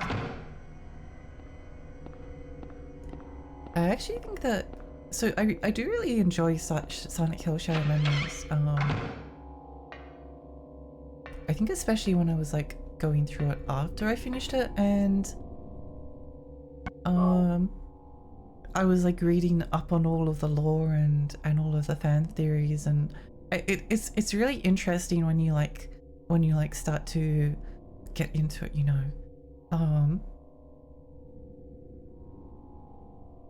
I wonder if I can pin my little gremlin to my model and then it could move around. That would be cute. That would be pretty cute. Or maybe it would look weird, I'm not sure. Also, I would recommend the GameCube version of the keycard change. The keycard change is needed. Interesting. I mean, I'll probably play them both sometime. It's funny. It's funny because like Twin Snakes is a remake, right? And we talk about a lot about remakes nowadays. But the fact that like Twin Snakes is like a remake, it looks pretty old now, doesn't it? Like it's not a, it doesn't feel so. I'm actually, I don't know, I'm kind of excited for the Metal Gear Solid 3 remake. I'm not sure. I mean, it might just be the PS2 version again. I still think that like PlayStation 2 Metal Gear Solid 3 is like one of the most beautiful games I've ever played. It's so perfect visually. But I don't know. I'm just kind of excited to see. I'm excited to see the boss in like a different version. I'm excited to see the boss and all of the characters in a slightly different version, and like see some of the scenes. I don't know. I'm excited. When is it coming out? Actually, I need to. Metal Gear Solid 3 remake. I was watching some previews and they were like, yeah, it's actually kind of just like the same. It's kind of just like the same game again as it was in the original. Like they kind of did it. It's more of like a one-for-one remake rather than like each area is still separated by a loading screen.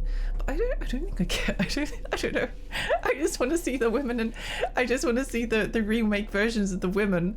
You know, I want to see all the characters in a different like light. And again, I still think like the original Metal Gear Solid 3 is like one of the most beautiful games I've ever played. It's not like it needs a remake because it's aged poorly.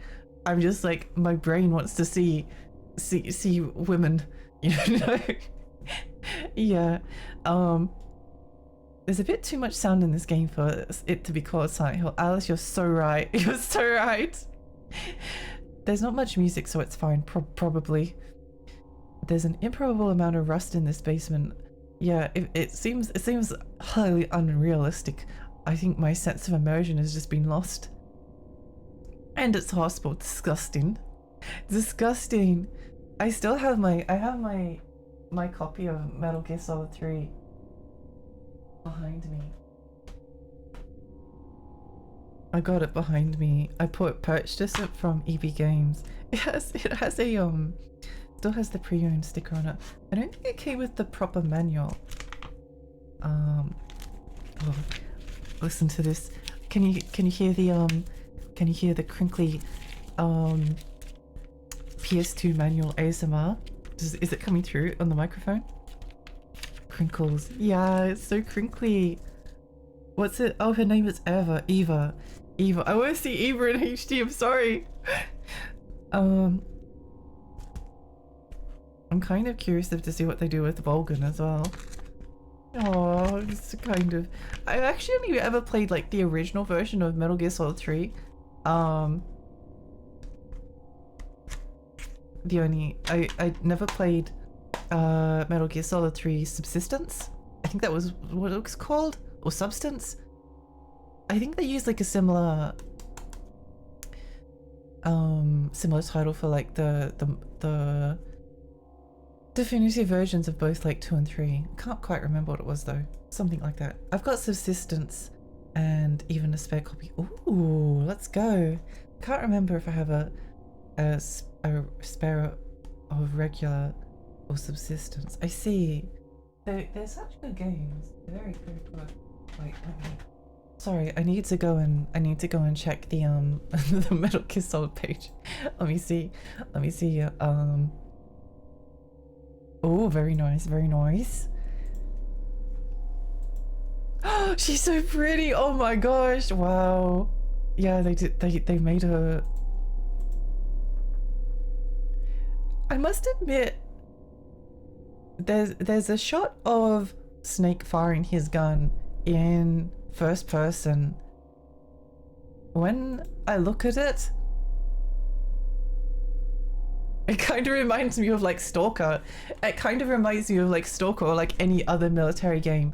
I guess there was always like this very unique glowiness to the original Metal Gear Solid 3 that I just think is like gorgeous. But I don't know. It's again not a replacement to the original. I don't see it as one. Ooh, Volgan looks cool. Okay, that's exciting. I'm kind of excited. I'm sorry for being excited. I know. Good morning! Prince Anime, hi, welcome. Welcome. I have 2 copies of them because I loved the game so much I wanted to have a copy to give to someone if they didn't have it. Oh, that's so nice. That's so cute. Yeah, it's... I remember my cousin was really into original wait, why is my controller not working?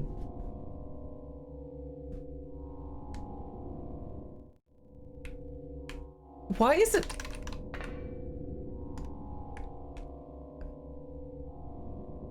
I can press like... Wait, you can strafe? Oh my gosh! You can strafe? Okay, I need to reset the game, I'm sorry. I'm switching back to Duck Station after today's stream. I think I just can't do it for PlayStation 1 games, and I just get the controller controller message like all of the time. Why does it keep losing my controller? It's not fair. Not fair, not fair. Yeah, anyway, sorry for getting so distracted from Silent Hill. There's a scene in the second Rambo movie that looks very much like that screenshot, same helicopter. Oh really? Interesting. I'm sure that was probably what they were going for. Rambo 3, my bad, not that matters. It's probably on both. I think if I remember correctly, because I was looking at it into this for one of my honors theses. Yes, I did too. I was looking into it for one of my honors theses. I think the original Rambo was supposed to be like an anti-war narrative, but they might have changed it for the book. Wait, no, I'm kind of curious now. I need to find this. Rambo anti-war. I mean, most Vietnam literature is there's a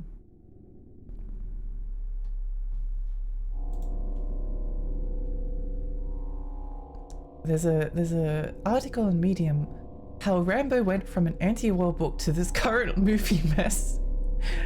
I think from what I remember reading, like there's some kind of the first Rambo film was kind of like interesting. That's actually one of the reasons why I really liked Mafia 3, because the main character Lincoln Clay in Mafia 3 is a Vietnam vet, and it has some very interesting like depictions of soldiers returning home from war that I thought was really interesting as like someone who like Mafia 3 is just a very good history game. It's a very good history game. First movie was less about going apeshit with the guns. That really only happened at the end. It was mostly about him being pushed too far by asshole police. Yeah, and I think the book was like even maybe more explicitly anti-war. I'm not sure. It's sort of weird because I enjoy I enjoy certain like I enjoy war.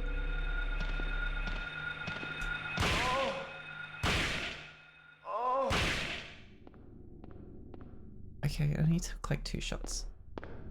They come at you very quickly though. At you very quickly. Take the health drink, thank you. Screw it in at the wall.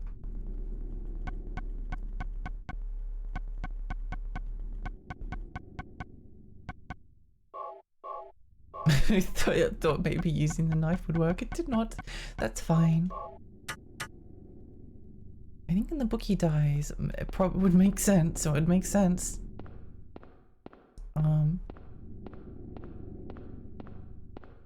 But yeah.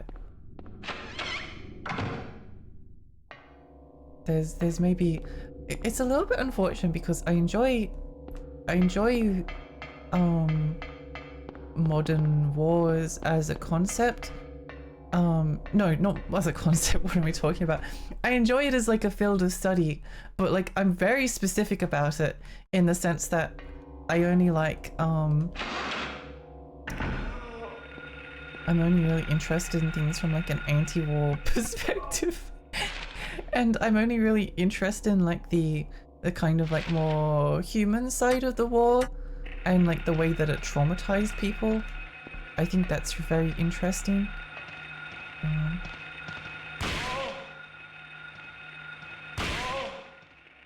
Wow, these enemies are very easy to take out, although maybe it's just the fact that I have a shotgun.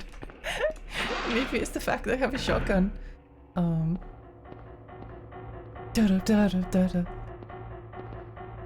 Bottle filled with some kind of drug.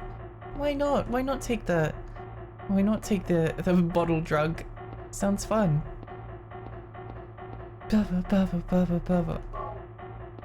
Harry is just really weird in the things that he picks up.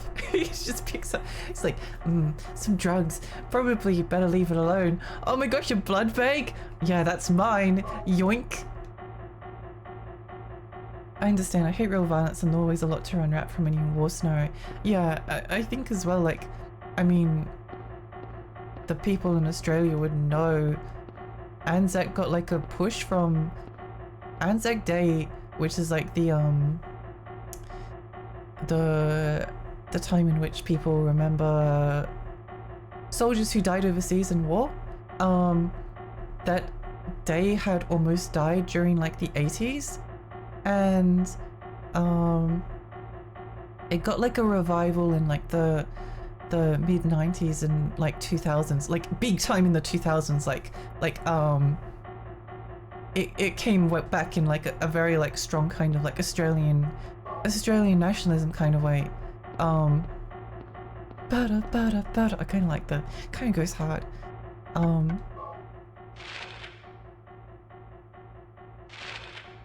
So I think it's actually like, considering how popular war history is in Australia, people it's like there's a lot of like, let's see how many shots I take out with the handgun. Wow, I've got so many bullets. I've got so many handgun bullets. 2, 3. Oh, okay, well that's good.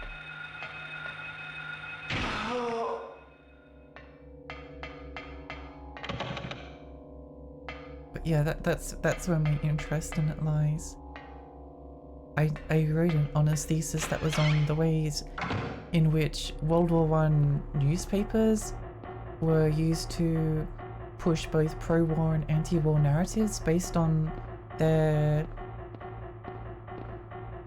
like the newspaper, and then went into like the history of like censorship and propaganda in Australia. I wanted to go into the history of like propaganda and the war overseas as well, but you gotta stay focused. You gotta stay focused, you know. There's some crazy things like World War I propaganda went hard. It went so hard. There was an instance of a minister in England who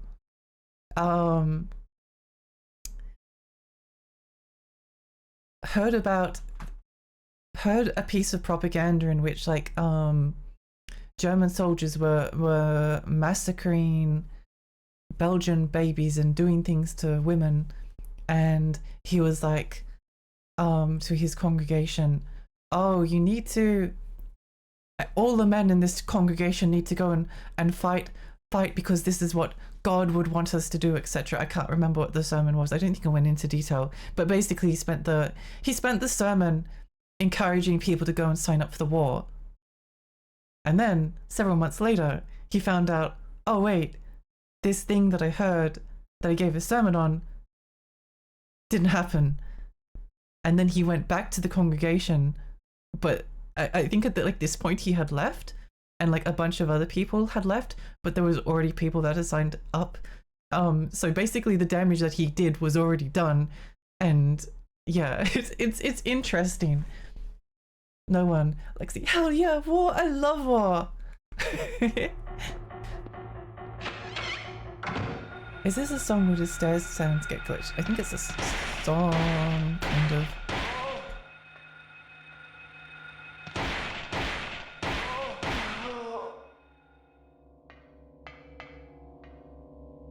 This is true because we mostly focus on World War I, and all the people from that time began dying in the 80s and finished in the 2000s. Yep.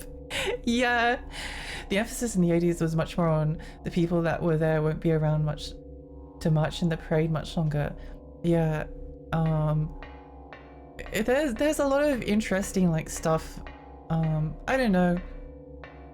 I was very interested in it at the time. I don't know if it resonates with me as much. I kind of found out as much as I wanted to.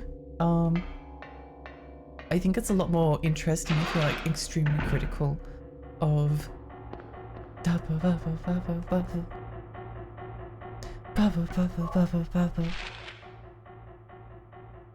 Oh, I went backwards. Whoops. Sorry about that. Sorry about that. Junkie, welcome. Hi. Hello, hello. How are you going? Origins of fake news. Oh my gosh, it's actually so interesting.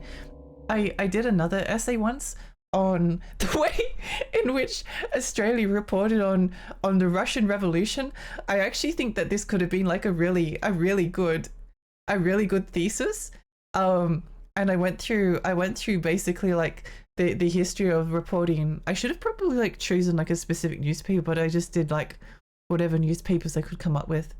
But it was basically the same trend anyway, where the reporting on the Russian Revolution was like extremely positive in Australia. It was extremely positive in Australia, and they were like, "Oh, this Rasputin guy, he sounds like quite a gentleman." So some say he's quite handsome.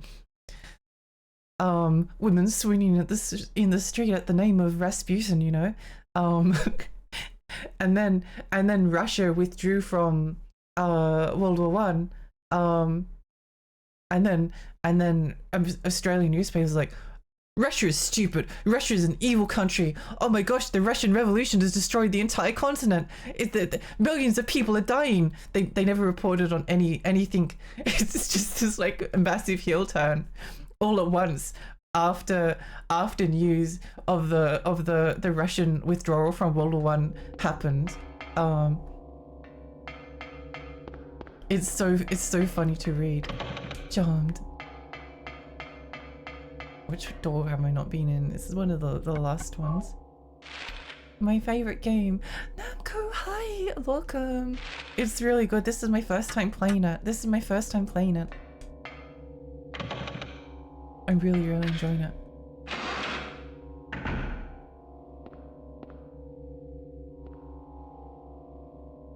Where do I want to go now?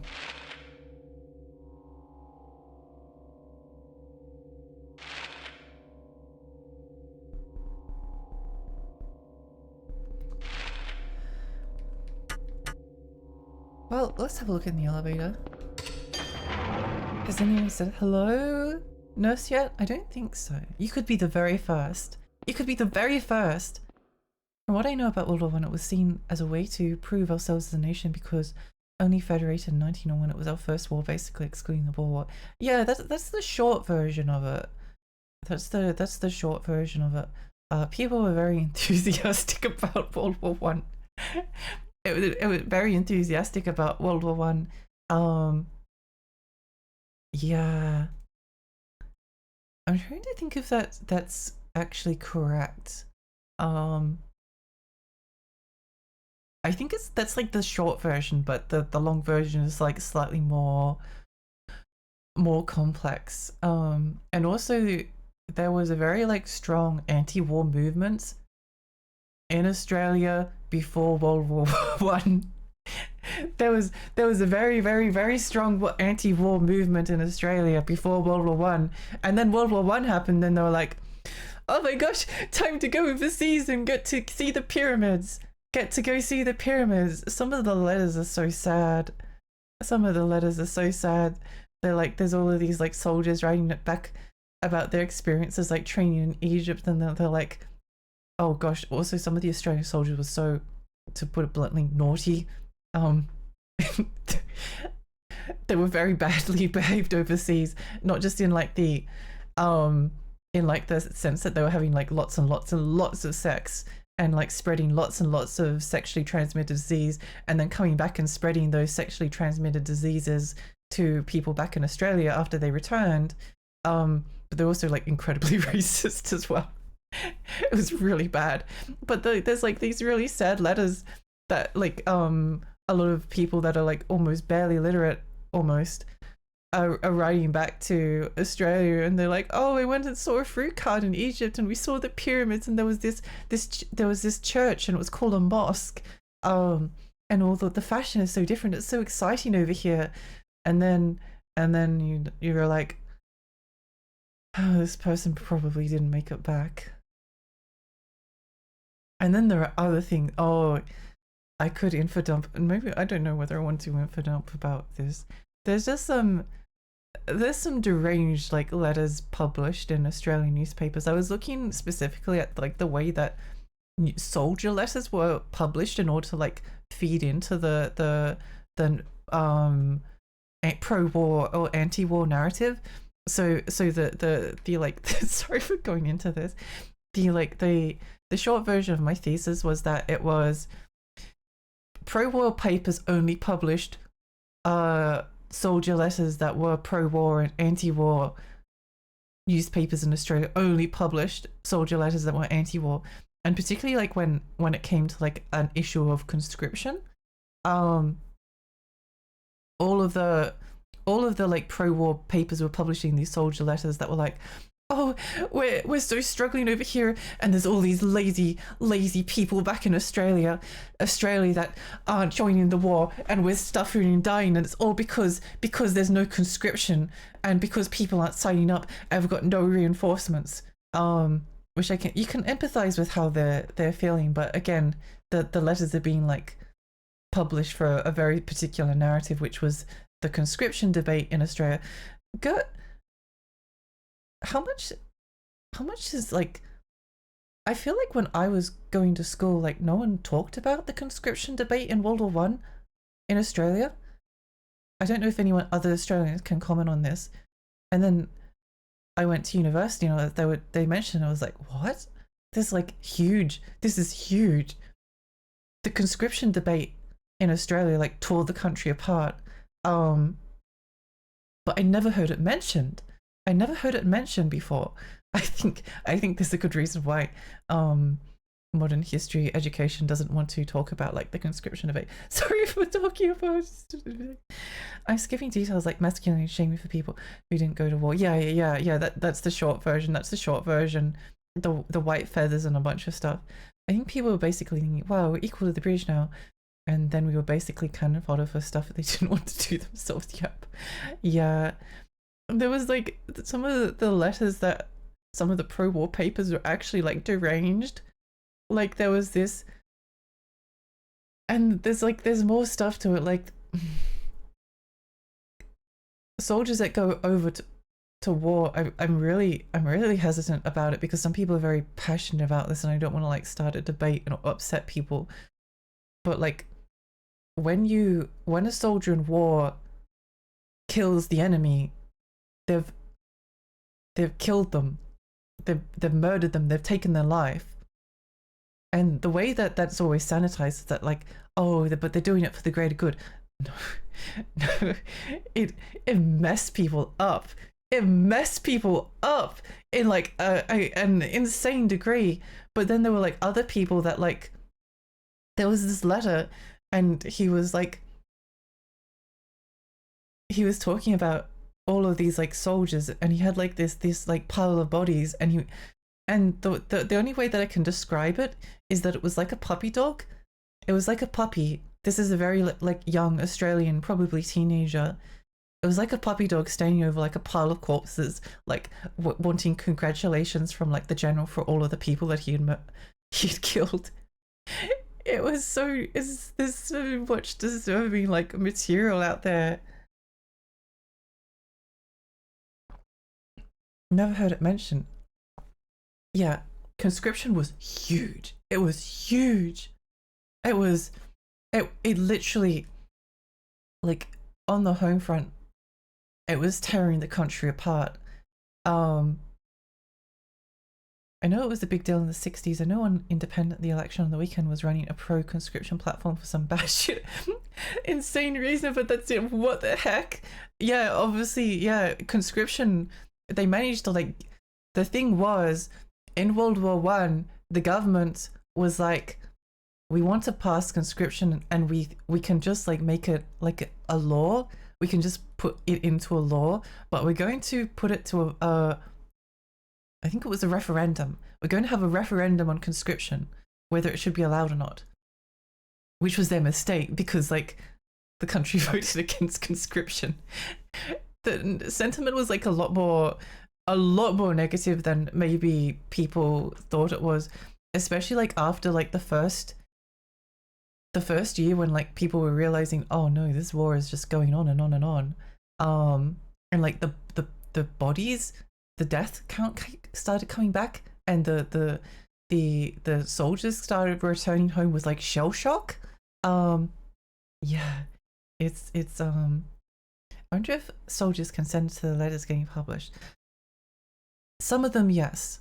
Some of them wrote to newspapers, or like, but some of them potentially not. They might have like gone and entered into newspapers by like their families. Also, like censorship of soldier letters was like really intense. They basically censored every single soldier letter that was being sent back. And it wasn't to remove important like military detail. They did do it for that reason, but it was basically to remove like most of the stuff that would like indicate that maybe going to war was a bad idea. Maybe this war was like poo-poo garbage. Maybe you shouldn't conscript. Oh my gosh, June, hello, welcome. I'm having fun, thank you. Australia did absolutely terribly in World War I. We barely needed to be involved outside the colonies in the South Pacific. Yeah, it's an interesting like narrative, and I don't know, it's always been like kind of a weird thing because both of the like history topics that I was interested in, I was interested in like for very specific reasons, but then when I like tell people about them, then they'd be like, I don't know, I feel like they wouldn't understand like why I was interested in them to begin with. Because again, I could care less about like military and guns and squad formations and all of that stuff. I could care less. I'm just so uninterested. You know, there was a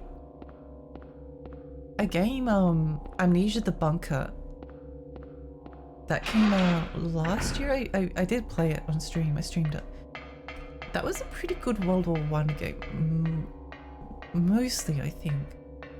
Mostly because there was like one scene. There was one scene in Amnesia the Bunker that was actually really good, where you've been like chased through this horrible bunker, this like horrible claustrophobic bunker, and there's this moment where you like climb a ladder, and then suddenly, after being just in like suffocating darkness, you suddenly see like the sky and sunlight, and you can see out into like no man's land.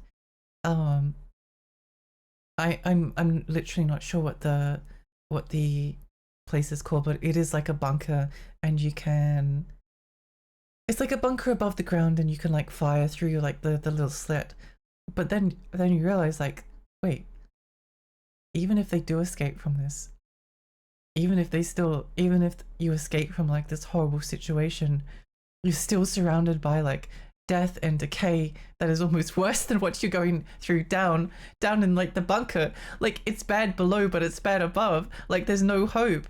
And if you like stand too long like looking at the sky, then you just get shot by an enemy sniper or something. I thought that was actually like a really good piece of like history telling. That was probably the only thing I liked about. I didn't hate. Wait, video? What do they mean video? What do you mean video? They silenced every soldier that came back. Oops, I think I've heard that one recently. Wait, what? I might have missed the context. I'm sorry. I hope I didn't miss. Oh wait, there's a TV in here. That's right. How on earth did I miss the shotgun shells? They were just sitting on the bed. Yeah. I don't know. I'm also very hesitant to like talk about some things.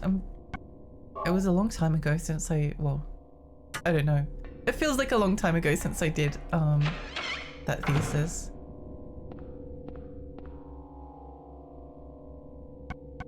Where is the... Okay, it's that way. Gotcha. World War One felt relatively modern when I was a kid, but now it's like they use donkeys. Yeah. Yeah, it was a while ago now. It was a while ago. I find World War One more interesting than World War Two, but you never get World War One games.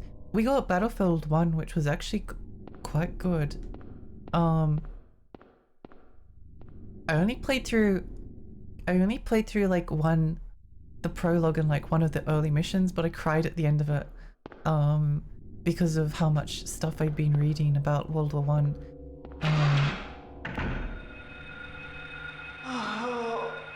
Why is she moaning like that?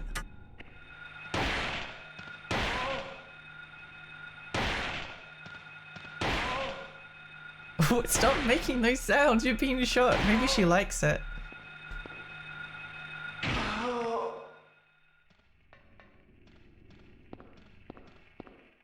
A pillbox, yeah, that's it.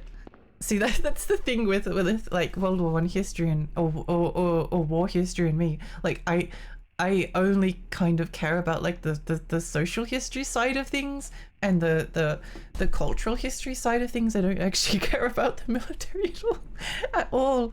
I'm so uninterested. I'm so uninterested. She's moaning because she's watching Lexi VT on twitch.tv, Risa. Heck yes. No wonder she couldn't help herself. Why do shotgun shells come in a pretty pink box? I'm complaining. It's the cunty pink shotgun shells. Slay. Oh, we'll go through these doors first. I'm always hesitant. Whoops.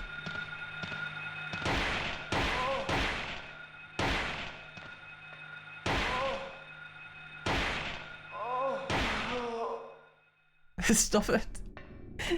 Stop it. Stop it. That reminds me, I had to mute a stream today. Stream of Totally Spies GBA the other day because there was too many sexy modes and I was worried the Uber Eats driver would misunderstand. But Totally Spies Game Boy Advance, you say?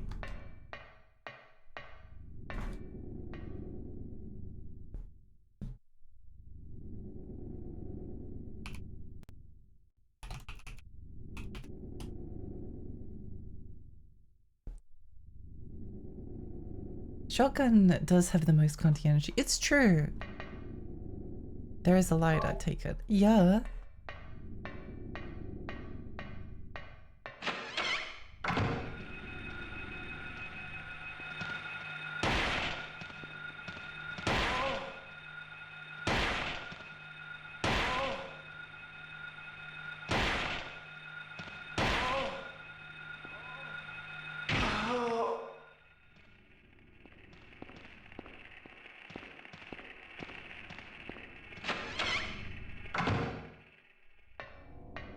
Ooh. What is this? Clouds flowing over a hill. Sky on a sunny day. Tangerines that are bitter.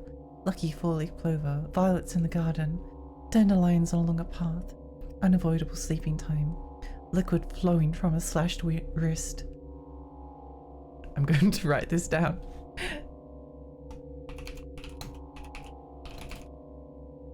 Hill. I might need to censor the last bit though. Sky. Sunny day. I feel like this will become relevant. Tangerines.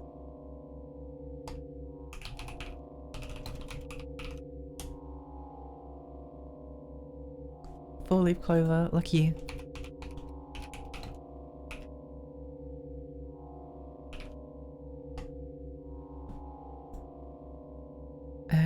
Violets in the garden.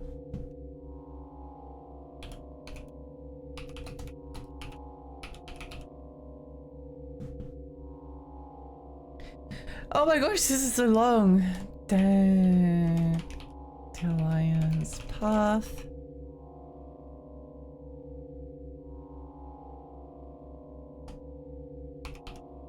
Unavoidable sleepy in time. Liquid flowing. I think I'll remember the last bit. Unavoidable sleeping time is relatable. It really is. It looks like a good game. I need to play it. Yeah, I'm kind of interested now. I'm kind of interested now. I swear it's also full of vaguely sexual looking objects and scenes, so that's pretty funny. It sounds like a fun time. People who like to say that show was filled with fetish content. It was filled with fetish content. It has like a bit of everything. Yeah, it was a PG fetish show.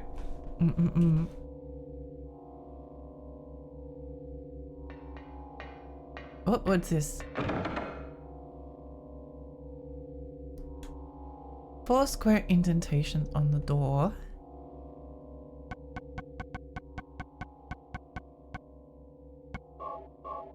Well, we got 2 of them at least. I guess it's marked on the map, so we'll have to come back here. They should have marked it on the map. They did not. They did not mark it on the map. Whoopsie. Whoopsie, oopsie. Whoopsie, oopsie, doopsie. Oh, it's a different map now because now we're in the other world. I see. I see. I see. All I know is Totally Spies make everyone gay. It's true. Totally Spies was a cultural phenomenon.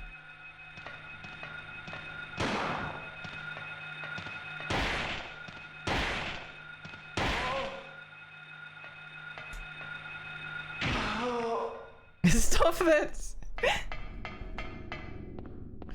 Stop it, lady, please! There are hopefully no children here because Twitch is an 18+ platform.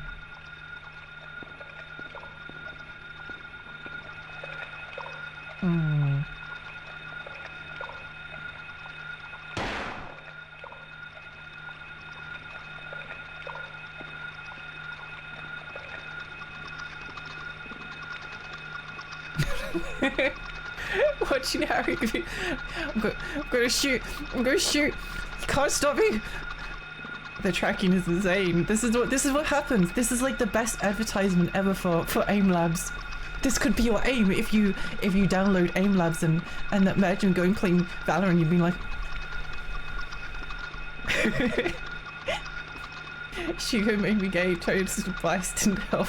Yeah. We're gonna do it. We're gonna do it.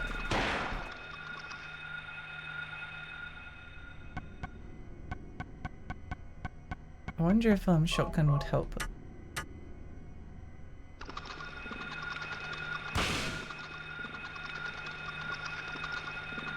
Okay, well, there's probably another solution to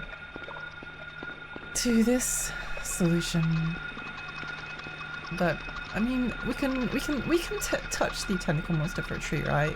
We can touch the tentacle monster just as a treat. Oh wait, what if I do this? I kind of forgot about stop it. What?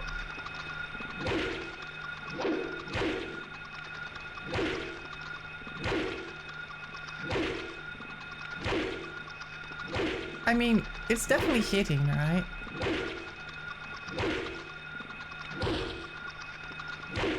It's fine as long as I don't show female presenting nipples of hip bones. Exactly! Exactly! Yukimo 10 wiggle. Can I get a claymore?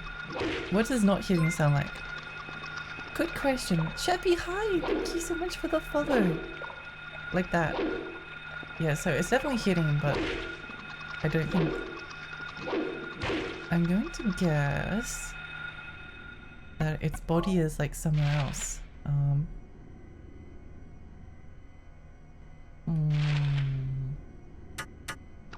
This is a pretty big room.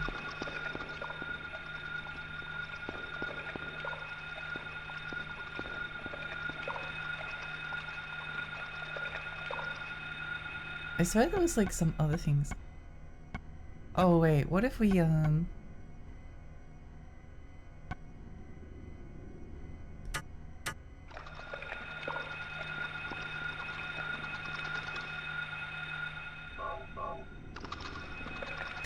my brain is so huge. It's like, delicious blood bag. That's so good.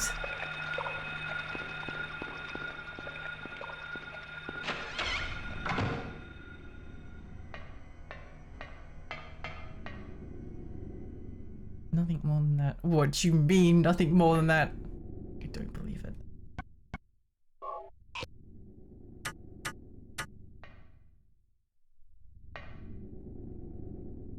That is the most suspicious slate I've ever seen in my entire life. Do you want a hint? Yeah, what's the hint? I don't actually mind in this case because we need to keep things moving. Who just hangs a slate in the rusty basement? I don't know. Silent Hill people are messed up. You can't kill it, but you can distract it. Oh, okay, I already did it. I already did it then. Yeah, I already got the plate.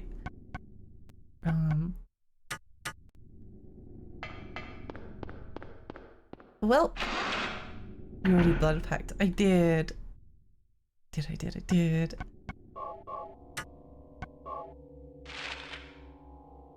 Okay, guess we're going downstairs. Downstairs.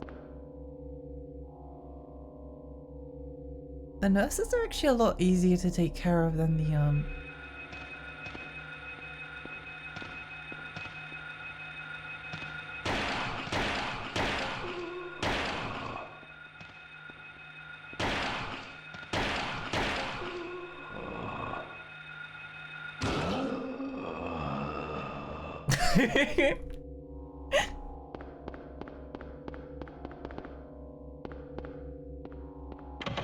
That sounded less sus in my mind. Yeah, Lexi just wanted to beat off the tentacle monster. Just playing with the tentacle monster then. Yeah. Wait, what's that as his foot? Is that his foot? No, that's his foot. Never mind. Never mind. Charmed. No!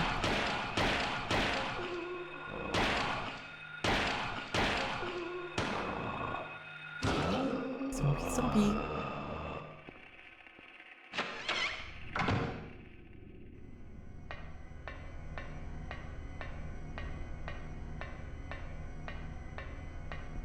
I think Silent Hill 1 is maybe scarier than Silent Hill 2 so far. Maybe I'm crazy. I never found Silent Hill 2 that scary. What, Mom?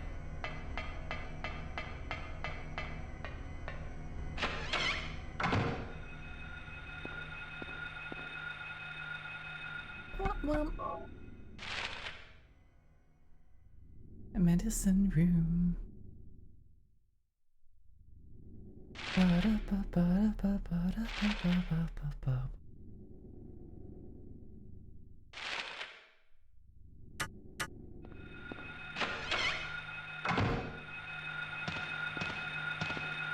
No!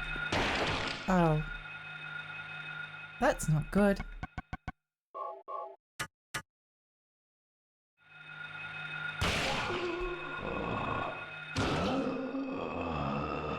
Sounds like he's really enjoying it.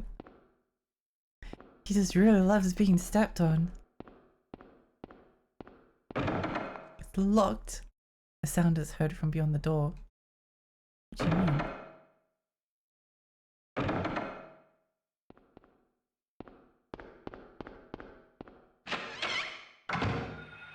Why were PS1 games so grim? I don't know. It's great, isn't it?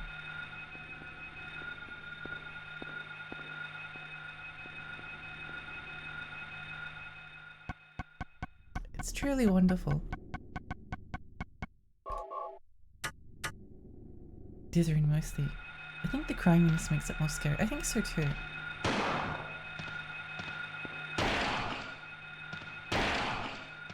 Hmm.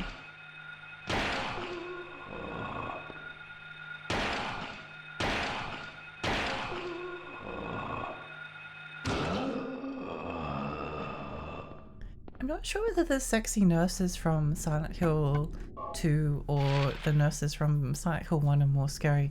I think the sexy nurses are more scary, but I think they're also sexy, so it kind of takes away from some of the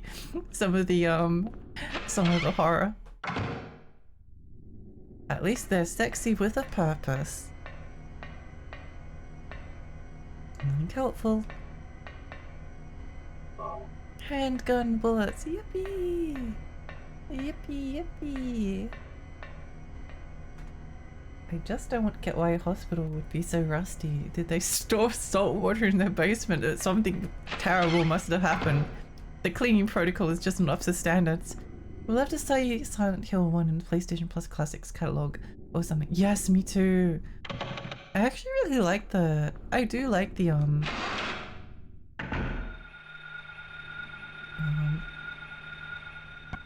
I'm going to equip the shotgun because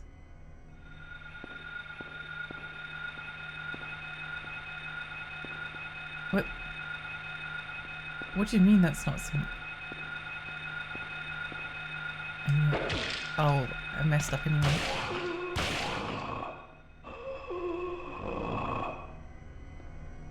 Dead. Well, I got a health drink, so that kind of makes up for getting hit like that.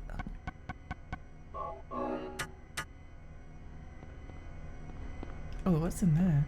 There's all this stuff in this room, but I can't pick any of it up. I can't pick any of it up. What do you mean? What do you mean? There's stuff literally everywhere. This is the most suspicious room I've ever seen in my entire life. Look at all these like box-shaped items. What? Refrigerator is empty, I see. Okay, come on. Come on! Is it rust or is it blood? Oh my gosh! It's sort of based on the hospital in the film Jacob's Ladder. I've never seen Jacob's Ladder. I really want to watch it. I like horror movies.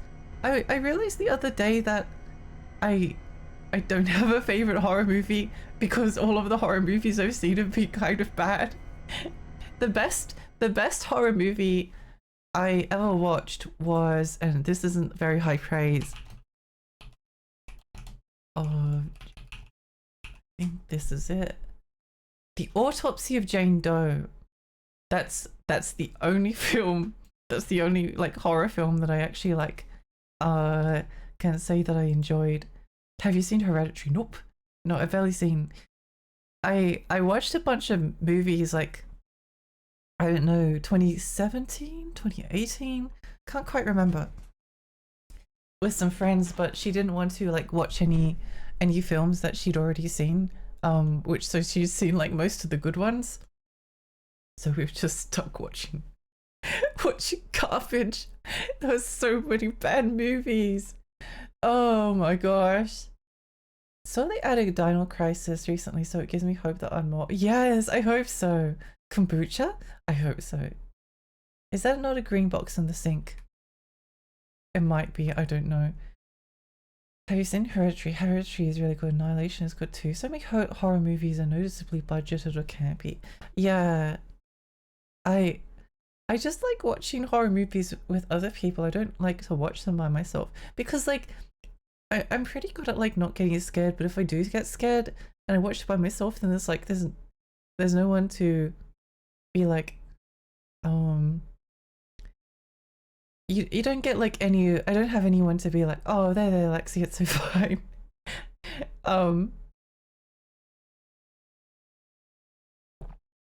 So if I watch something like disturbing and I don't get like much out of it. What was it? So green box in the sink. I swear I'm mashing the button.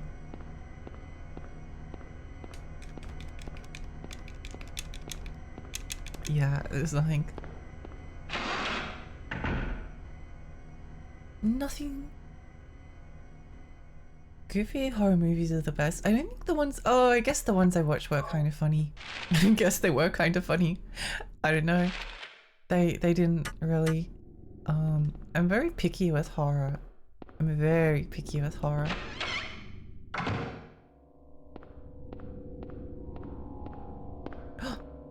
Oh my gosh. Plate of the Queen! Oh my gosh, finally something that represents us. Stay hydrated, thank you. Community watch party. Yeah, I mean, if people would like to, I'd quite like to watch some horror movies. It's right there between the two sinks, but I guess it's just an artifact. I think it's just decoration, yeah. No head pats. Yeah, no head pats. But yeah, most horror movies I've watched have been kind of bad. There was a horror movie based on a Stephen King book, and it did have some like really stupid jump scares, and to be honest it wasn't that scary, but it actually like had a little bit of like meaning and thought behind it. Or was it Room Stephen King? It was 1408 it was called. Actually that's the only other one I liked. I actually really enjoyed 1408. What do people think about it? 6.8, yeah, that's probably about right. That's probably about what I would expect. But it was like a noticeable step up from like the other horror movies we watched at the time. It was much more like my kind of thing, at least. I think again they consider it like a horror fantasy, and I think as well there's just something about being trapped in a room and having like spooky things happen in just that room that is like very appealing. I mean, Silent Hill 4 The Room is my favorite Silent Hill game. It's probably my favorite horror game, and it's probably not only that, one of my favorite games of all time. I love Silent Hill 4 The Room because it evoked like a lot of emotions in me, but it's hard to put some of them. It's not hard to put them into words, it's just, I don't know, expressing new feelings is difficult sometimes. I was never very good at like English and literature analysis, literary analysis. I was much more history pilled. I think because like you can like kind of take the evidence. Like reading into like symbols and themes is not something I'm good at. My brain is too literal. Even though I like fantasy, and even though I like things that have like heavy symbolism, I can't like unpack what the symbolism means because my brain just thinks of everything literally. That's why I think as well, often like whenever there's like a story and then it's like, oh, but it was all a dream or it was all a metaphor for something else, and I'm like, no, but I want it to be real because it was real. It has to be real. How do you feel about Scream? Never seen it. Never seen it. I like the premise as a sort of escape room. Yeah. I suddenly want to watch The Room again. Oh, The Room. Yes. I've seen it once. It was fun. The first Saw is great because they are trapped in that one room. You might enjoy the dumb fun of the Cube series as well. I think I might have seen the Cube. I can't. Cube movie. Cube movie. Have I seen this? No, I think that's too old. Unless I saw like one of the more modern films in that. I do quite like it visually. I think one of the things that like bugs me about a lot of one of the reasons why I tend to like horror video games over horror movies is that I don't like people being like brutally murdered, and I don't like that depiction, and like so many horror movies are about people getting like murdered in like graphic ways, and I don't know, I just don't like it a lot of the time. Whereas like in the horror video game, you're the one in control.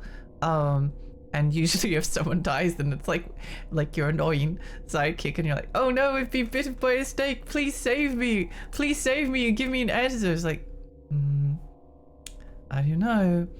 Oh no, Chris is trapped in this room and the building's about to blow up, you better go save him. But if we don't save Chris, then we can stop Resident Evil 5 from ever being made. There was a recent Japanese entry in the franchise. Only seen bits and pieces of each. I see. Silent Hill 4 has the scariest monsters I've seen in my life. Those conjoined fuckers, they are very scary. Silent Hill 4 was the only Silent Hill that actually like really scared me. It's very like overwhelming from a sound perspective as well. If you're sound sensitive, I guess there's like a slight warning, but it definitely added to the yeah. Cube 0 and Cube are the best in the series. Cube 2 is too dumb for me, I see.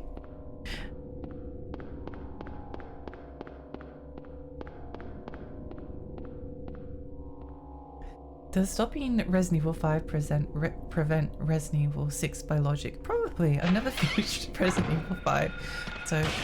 Oops. So I can't really tell you, but yeah. Where's my handgun? Keep losing it.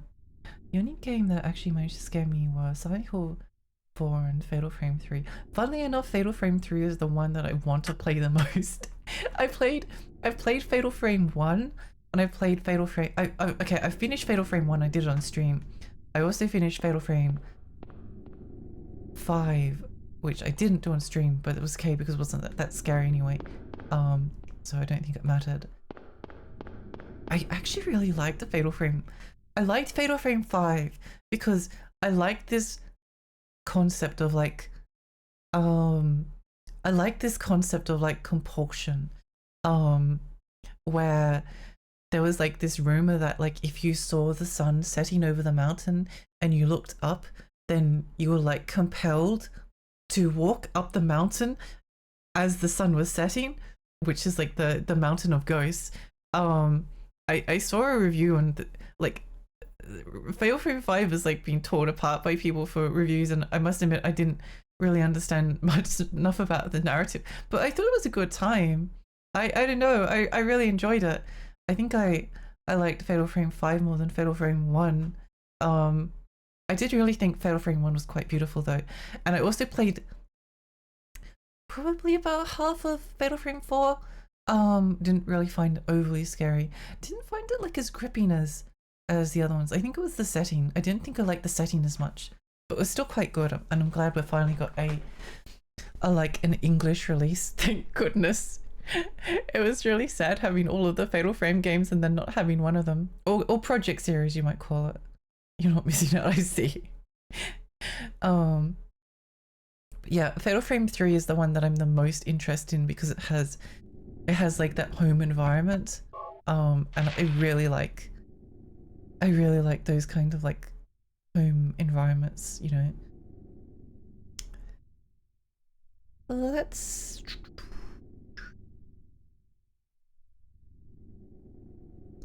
I guess we'll go down.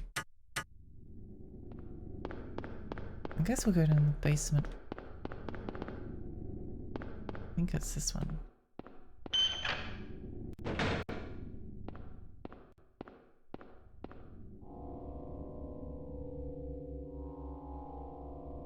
I'm hoping to actually, like, when I finally get to play Resident Evil 5 for real, that's...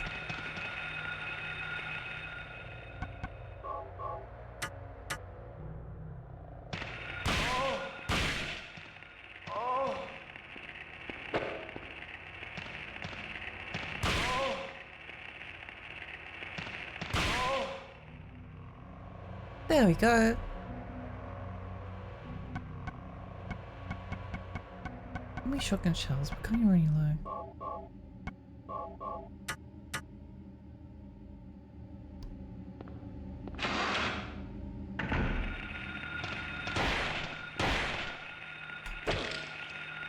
No, let me out! Let me out! That's bad. Heck, everything. I was thinking that when I went into these rooms, I should probably keep the shotgun equipped.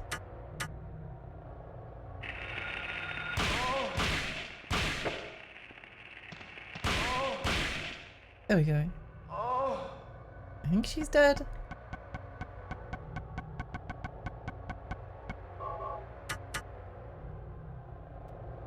Okay, great. Wonderful. Good job, Lexi.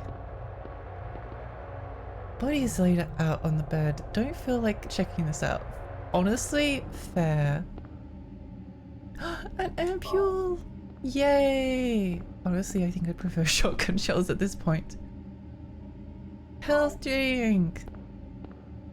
Chat. Would you drink the health drink on top of the morgue trolley?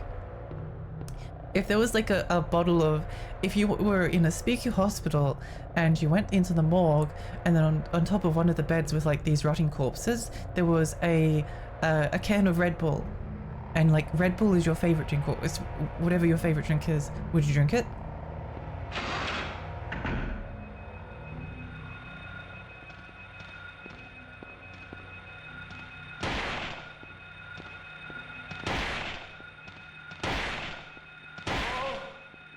They really lag it at you, don't they?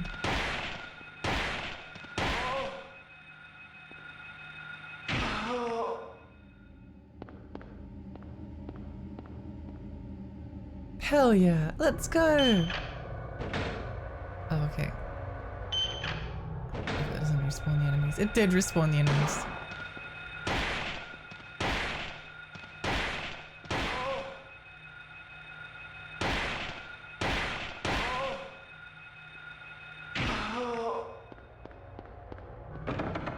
Locked. Charmed.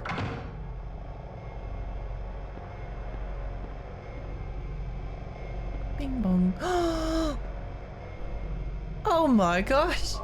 Take the hammer. Well, I don't mind if I do. Highly damaging but hard to use. What do you mean? What do you mean hard to use?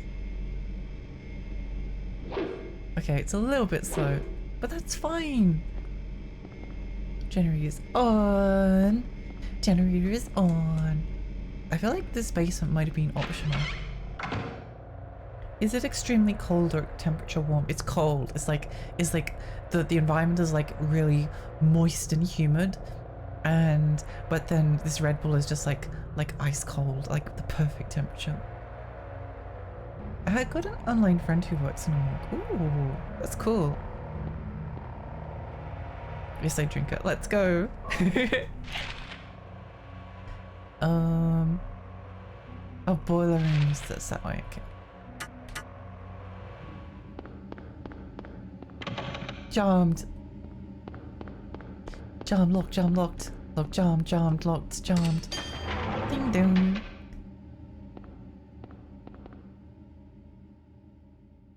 Which floor was it on? I think it was floor 2, but I don't remember. Warm Red Bull is discussion, but it's better than a flat Red Bull. I don't think I've tried either warm Red Bull or flat Red Bull. I was so worried the game was going to crash just then. I was so worried. I didn't think we'd make it.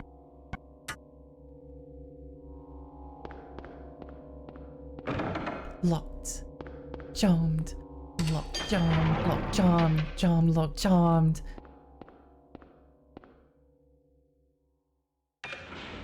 Bing bong. Ice cold with forced Red Bull.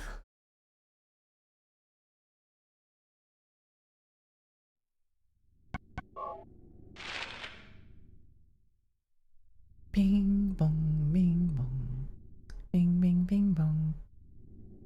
There don't seem to be any enemies, so we may as well just run up. Yeah.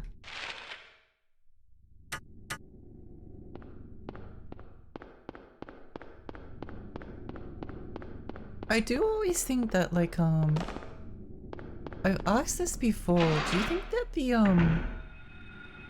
the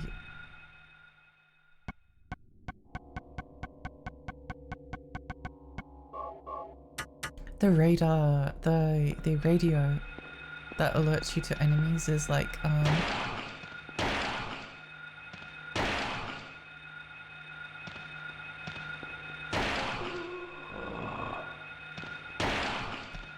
makes the game scarier. Wait, let's finish him off. I want to hit him with the hammer. I'm sorry. I don't want to use the hammer.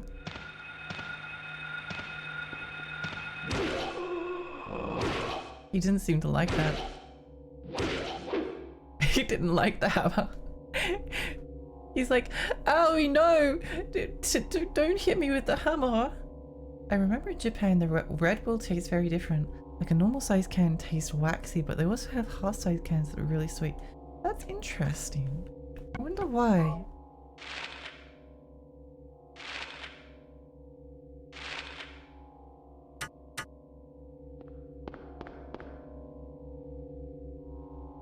I should probably drink one of those health drinks just in case I could get ganked and shanked.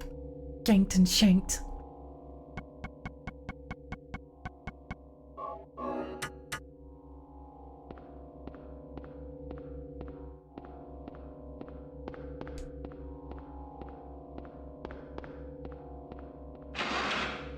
I did try American Bull as well, it was normal. Interesting. Trying to remember which door it's through. Yes, great. Wonderful. I think that's this room.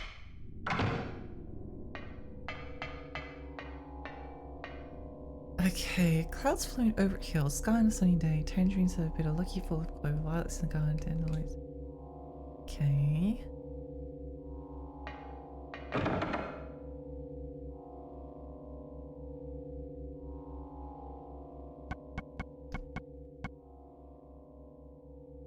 Square red plate with a picture of a Queen of Hearts. Oh, it's Alice in Wonderland, I see.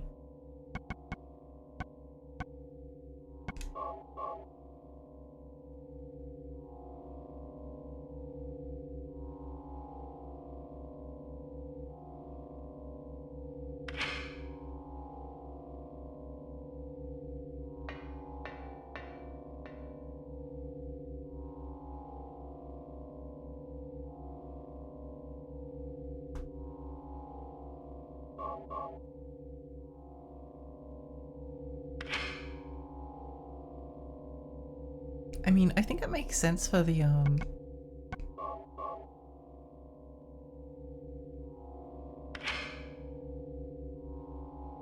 Energy Warhead Sour Apples is the shit. I don't think I've ever tried that before.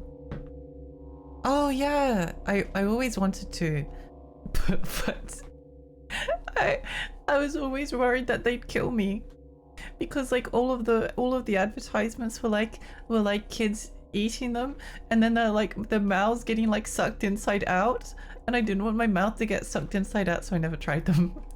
I didn't want my head to explode. Those recovery drinks are more like those weird Japanese energy drinks, though. They taste kind of pineapple-y. That sounds actually really delicious.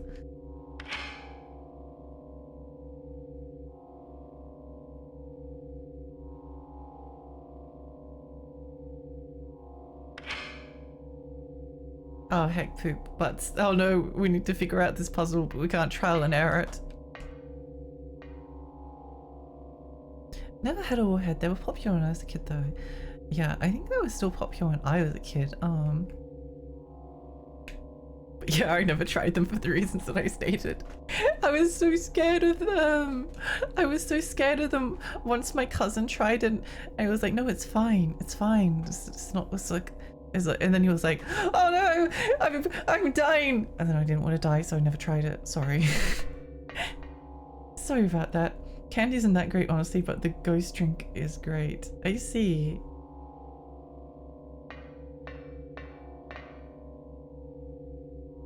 Clouds floating over a hill.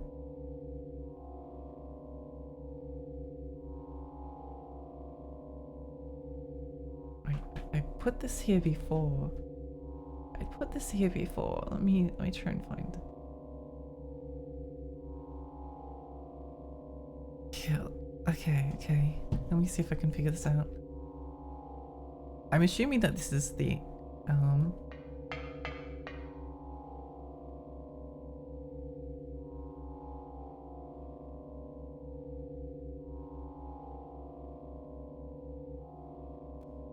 Good morning. Good morning. Why is the good morning jump scare scarier than Silent Hill 1? Why is it scarier than Silent Hill 1? Oh, poop.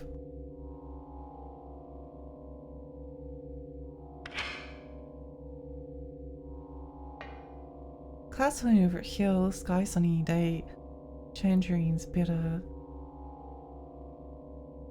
four-leaf clover, violets in the garden.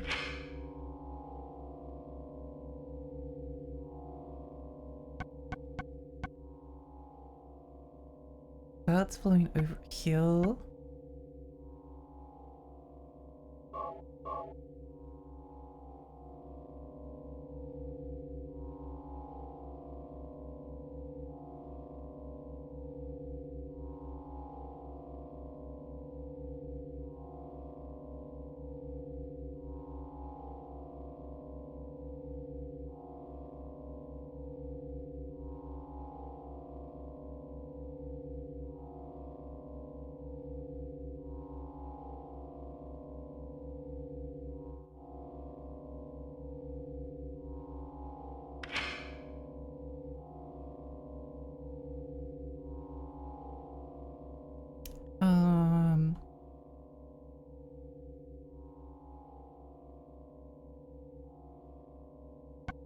Sunny day, I don't know.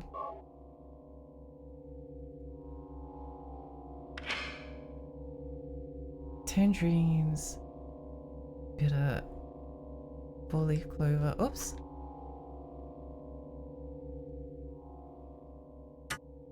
Oh wait, okay, hang on.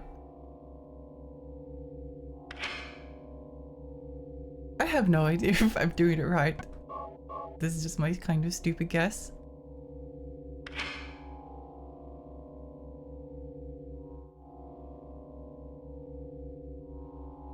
Wait, hang on. Let me just have a look at this again. Sorry. Clouds flowing over hill.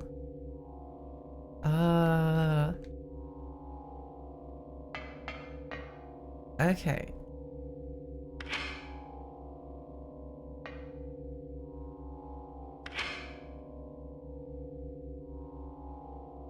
Clouds flowing over hill. Sky on a sunny day.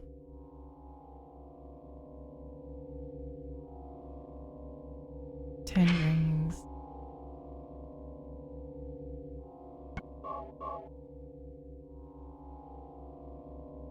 Four-leaf clover.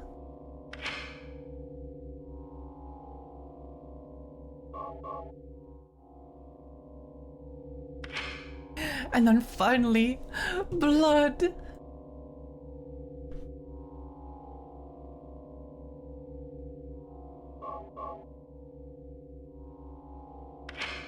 Yay! I like how I celebrated preemptively. Because I knew I got it right. I need to heal. Oh wait, I'm fine. I'm fine, not sure what I was worried about.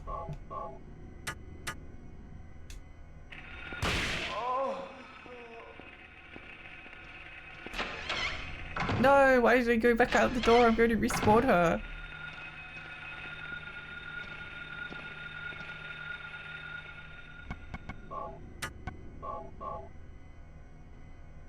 Just 5 more minutes. Just 5 more minutes. Good morning. I think it's because out of all the games I've ever played, Billy Hatcher is the game that filled me with the biggest sense of horror and dread.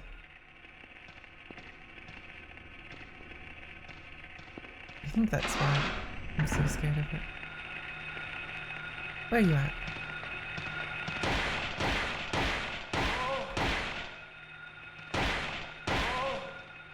Thanks for dying.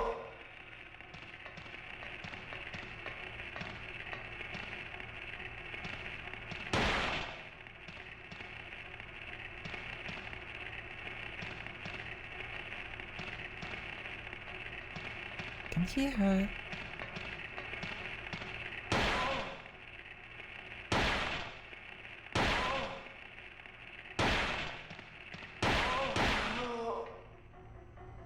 Bing bong. Oh.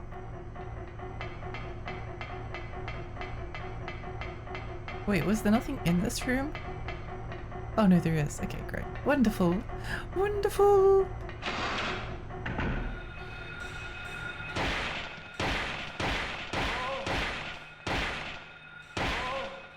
Thanks for dying. I'm going to go grab some water. Hang on. I'll be right back. I would go pee, but I don't need to pee, so I may as well just keep playing the video game. I'm kind of addicted. I love this game. This game is so fun. Okay, I'll be back in just a moment.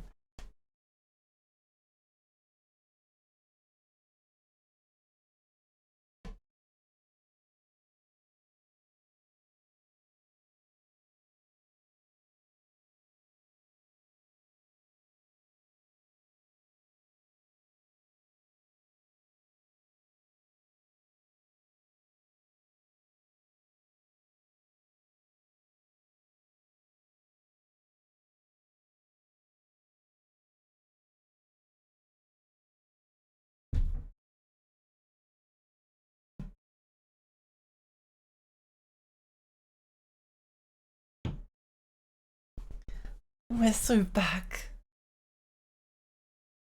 If you don't need to pee, that means you need to drink more tea. Actually, you're also right. I haven't drunk enough.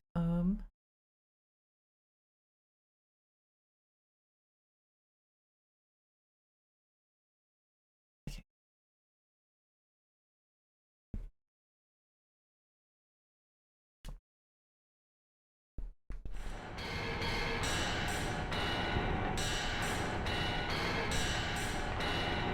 Key.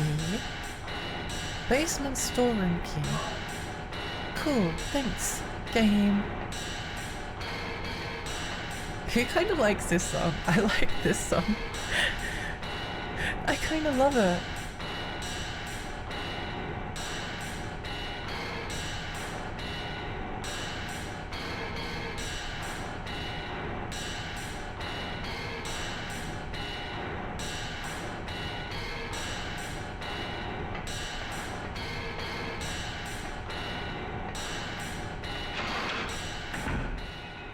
Kiryu Yamaoka going hard with soundtrack, right? So good. If the nurse is over, I might be able to make it go. Nice.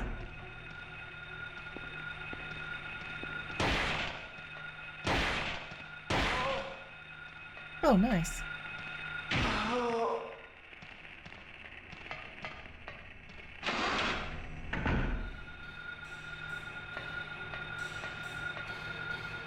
Oh my gosh, disinfecting alcohol.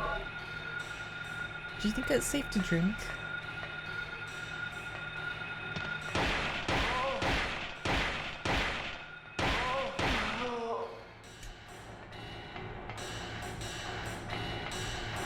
Their music is so good.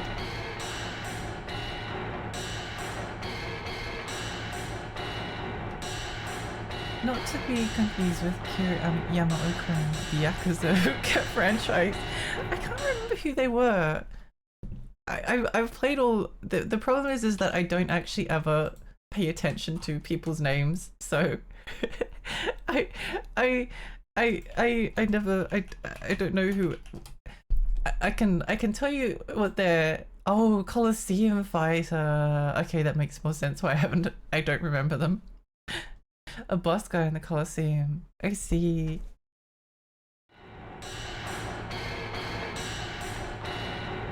Do we get everything in here? I can't remember.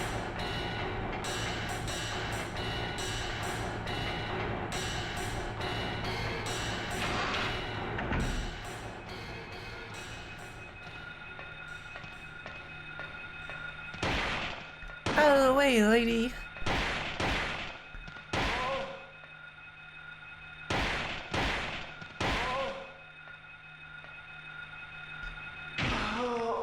You know, a lot of people are like with the Silent Hill games, like, oh, the characters all always fight like they're civilians.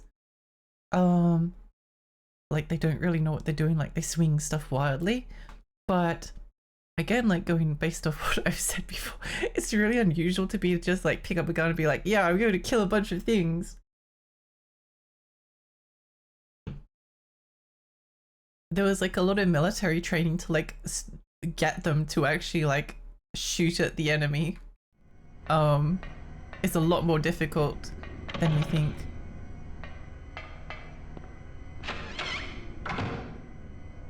And not to be like too gruesome, but there were a lot of people who basically had like entire mental breakdowns because of being forced to kill the enemy. What was that movie, Full Metal Jacket? That was actually quite a good depiction of the training. Did you know, I don't actually remember which side this was, but they used to specifically recruit gay men because they thought that their repressed sexuality would make them more aggressive. We unlocked it, yay!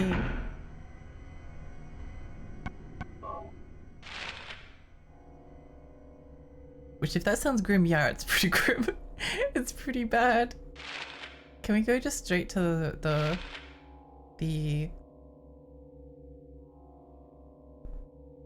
basement? We probably can.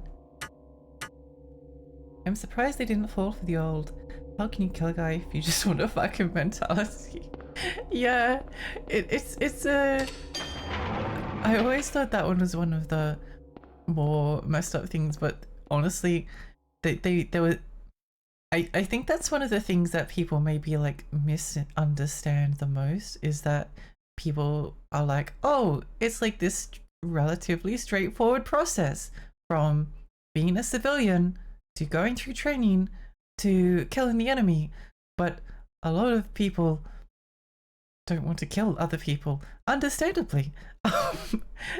It's not as simplistic as it's actually quite difficult to convince a lot of people. But then you also end up like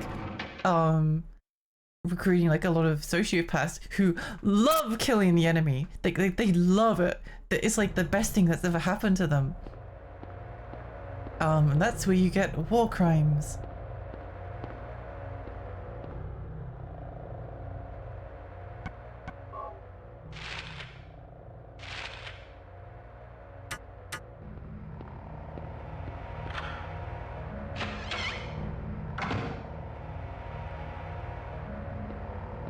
Like, not to mention the like extremely high rate of... Wait, this bottle looks suspicious. Believe it. Oh my gosh, handgun bullets! Handgun bullets! Handgun bullets! Thank you. Thank you, video game. Cunty shotgun shells! God. No way.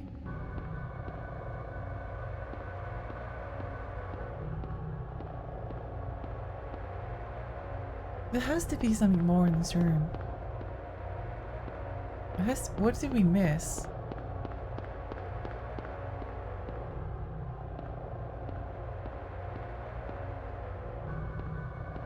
I refuse to believe there's nothing behind this incredibly... What do you mean? Do you want to... Yes, I want to push the cabinet. I've played video games before. You can't fool me.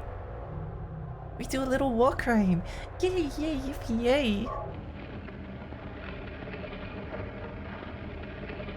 But yeah, that's maybe like the most unrealistic thing about Silent Hill to me. Except maybe with James, but yeah. it kind of like surprises me how like Harry Mason can like stroll into the town and be like, yeah, pick up a gun and shoot a bunch of crazy monsters. But I guess that's not really worth thinking too hard about. Nothing useful in the box.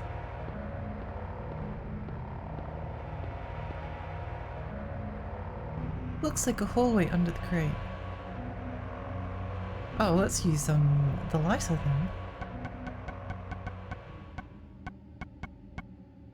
Where is the lighter? Here. I think the recoil would hit me in the face. Yeah, this kind of thing would only go... Oh. It goes out right away? Oh, wait. Hang on. What if we use like the...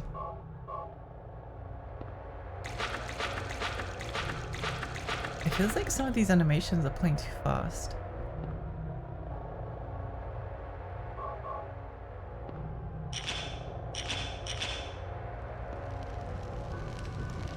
Yay! Die, Vines! Die! Bro is fighting his demons and winning. He's doing a great job. I'm very proud of him. Too fast. I think one of the reoccurring fears I've had throughout my life is that if they bring back conscription, I have to go to war. What is my excuse to get out of it?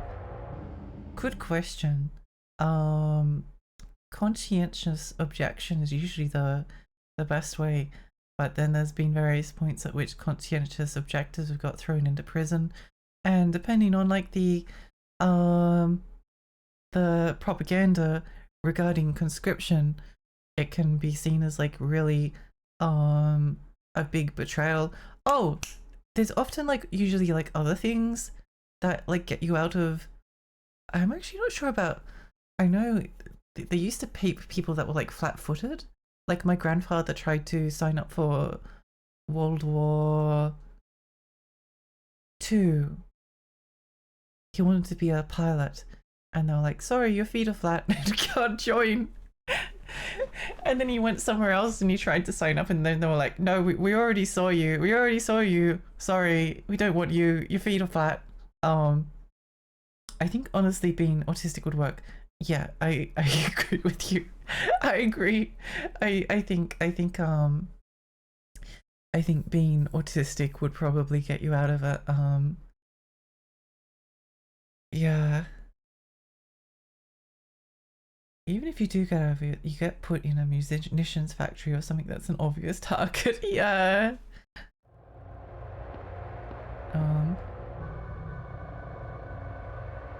I guess you could just refuse to do anything, but it probably... I don't know, it's hard to say whether it would end well. It probably wouldn't end well. I don't know, hypothetical scenarios are hard to predict. You'd have to like... Oops. The better way to do it would be to go back to like World War II or Vietnam, where they had conscription, and look at... Gee, that's a good question. Conscription, World War, let's go to Australia. How to avoid it. Let's see if something comes up.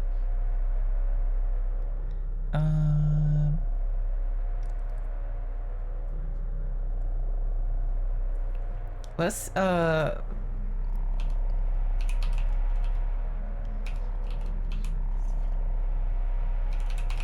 objectors.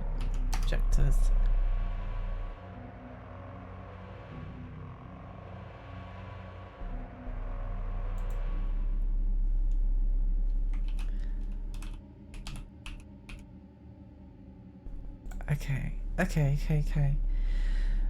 This is just very short. Conscientious objectors are people who strongly hold beliefs against military service. At least 1,000 men applied to be recognized as conscientious objectors.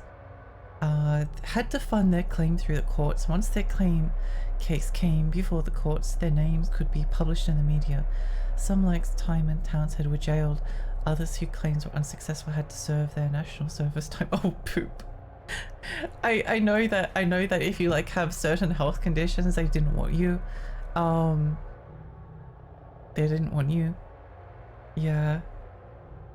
Not flat, you're in. Quick, everyone, flatten your feet. Wait, wasn't conscription one of the reasons why nobody gave a shit when Harold Holt disappeared? Probably, yeah. So all I need is a mini submarine to kidnap someone. I forgot if you're a conscientious objector, you have to go to a tribunal and prove it by answering questions. This sounds like Vietnam War, yeah. I literally searched up by. That's not World War One. That's Vietnam.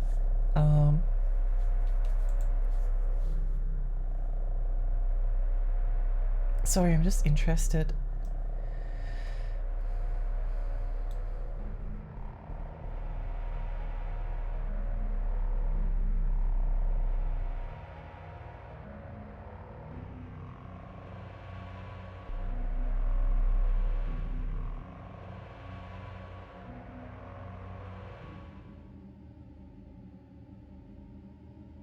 Ba ba ba.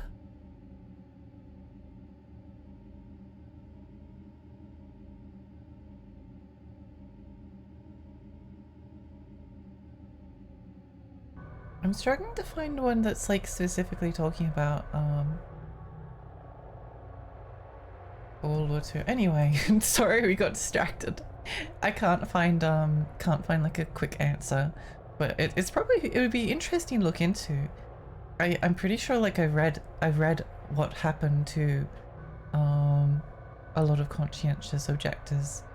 I think it depends. I live by distractions, yeah. In my opinion, being jailed isn't as bad as joining them. I agree. I feel like you could just like refuse.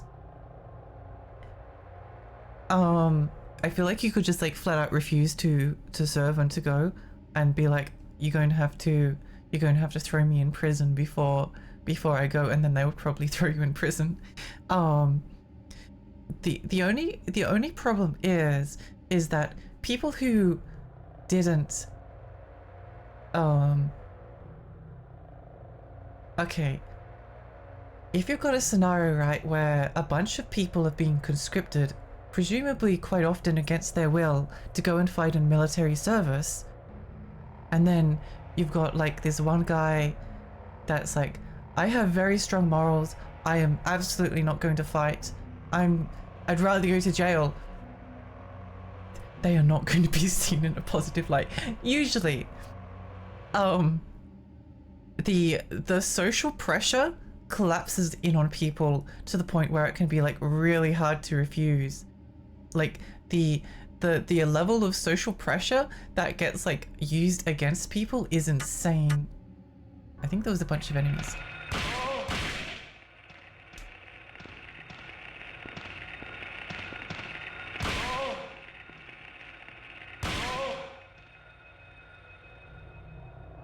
Sadly, have no feet emotes. We need a Lexi feed. No, we don't need a Lexi feed emote.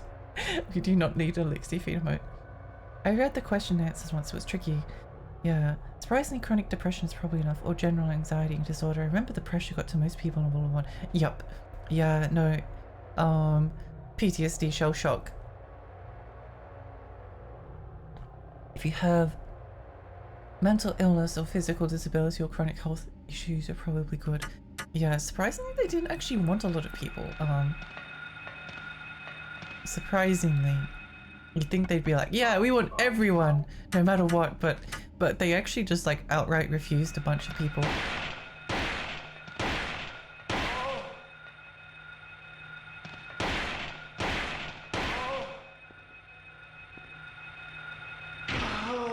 A lot of the time it was also like, even if the country didn't have conscription, like Australia didn't have conscription during World War I, it was put to a referendum and it failed epically. It was an epic failure.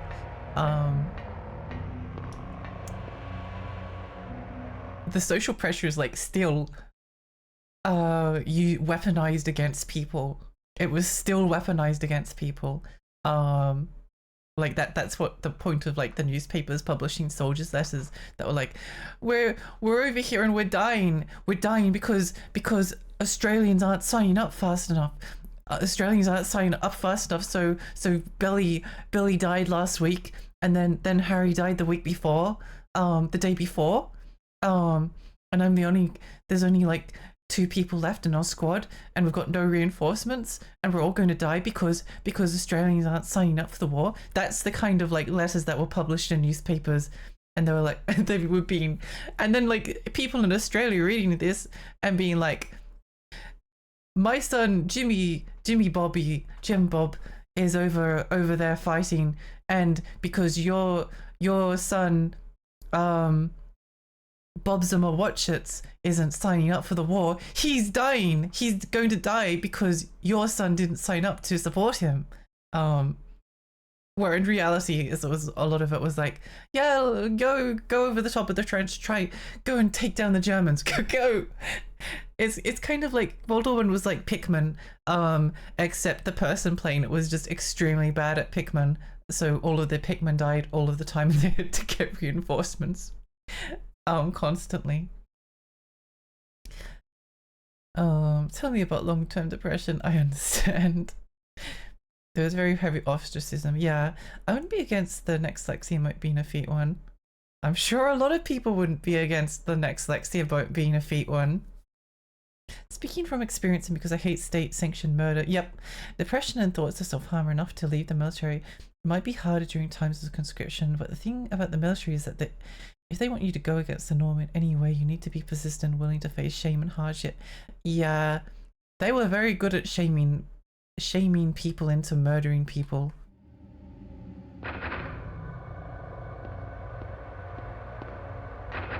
Charmed, lock charmed, lock charmed. Uh-oh.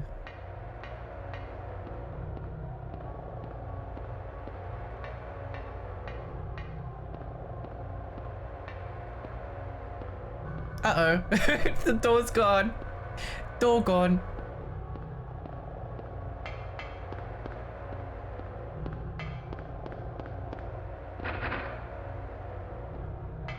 Whoopsie doopsie. Wait, what's this?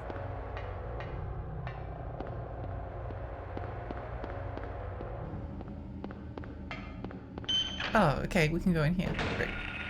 I'm going to use my shotgun. Kind of running low on bullets, but that's fine. It's fine. Jimmy Bob, Jim Bobby. Yeah, it's scary inside. Yeah, it is. It is. Like that's why. Whoops.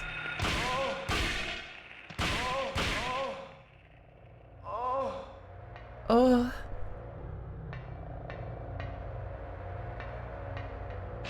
We're running really low on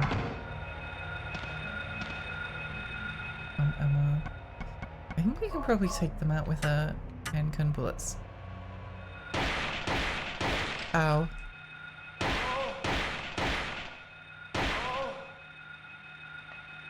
Nice.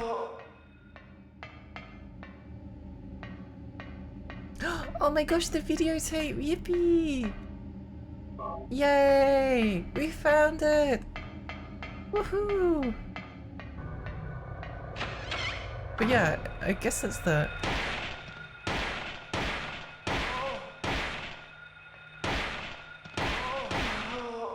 It is quite interesting.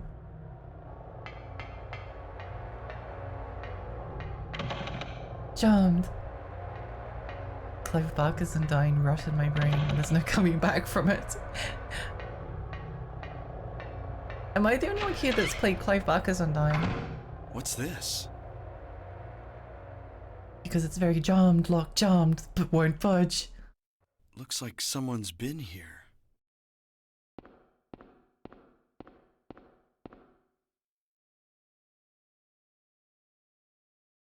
Alessa, oh my gosh. I know that name from Silent Hill 3. When you play Silent Hill 3 first. With how common it was for soldiers in active wars to be supply psychoactive drugs, no wonder they came out of war not being able to live a normal life anymore. Yep. That's why I thought that Mafia 3 was really clever. I'd have to like go through the examples if I ever did a playthrough, which I probably wouldn't because it has a bunch of licensed music and I want to listen to the music. I'd rather my priority is listen to music, stream video game. I'm looking while I played Dodo and Patchy and hearing how Harry's moans really confuses me. It is very confusing. Alessa?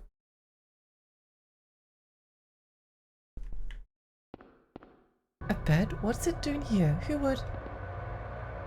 Examination room key. Oh my gosh. Wow, we can go to the examination room. We can go to the examination room and examine it. Wow, that's so exciting.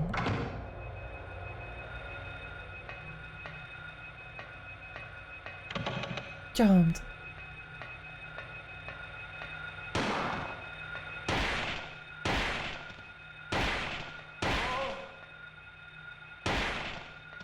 Devi, what about the nurses' moans? Ugh.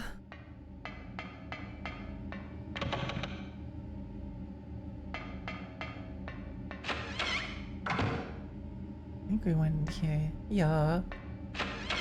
I can never tell. Oh, hello.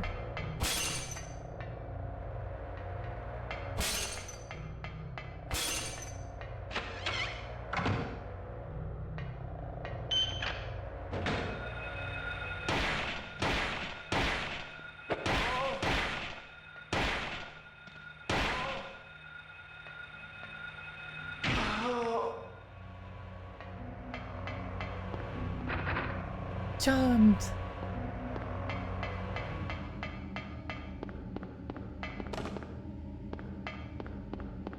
Somehow one is just so stylish.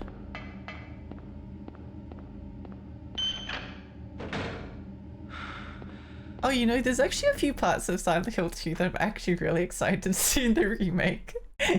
there's a few parts that I'm like, that I'm really excited to see what they do with.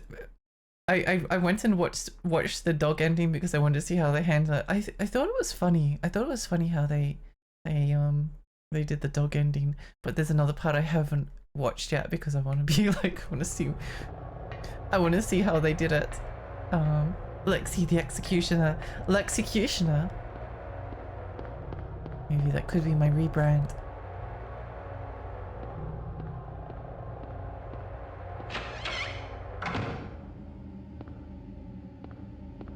So what do we get? Oh, we should probably... No, not that. Got videotape.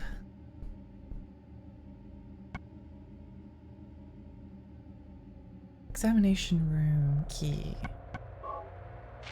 Examination room. Ooh. So we want to go to 3rd floor.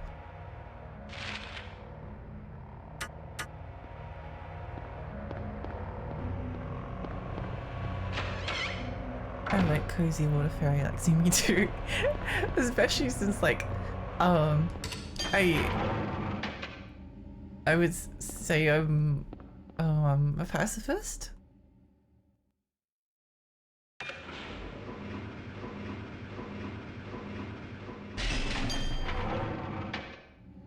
And I hate legalized murder.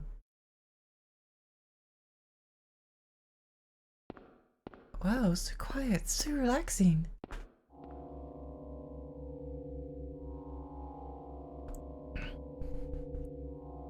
I've been thinking about like a redesign of my character for a very long time.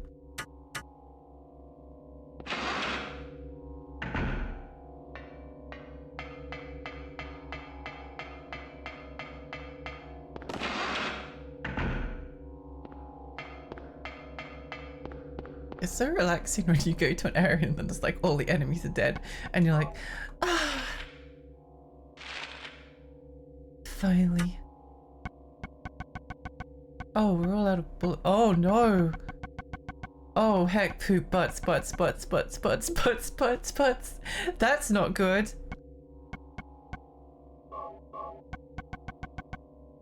That's not good.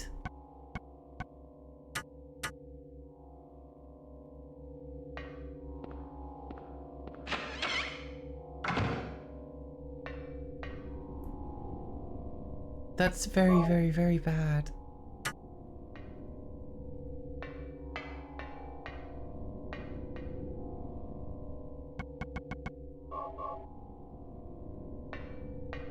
Time to watch the videotape.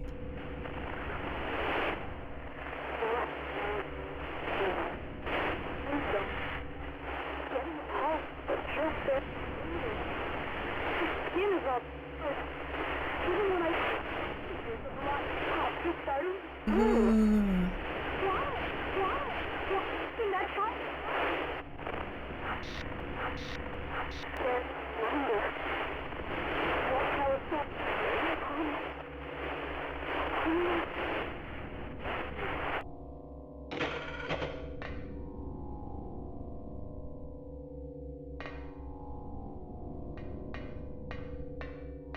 Interesting.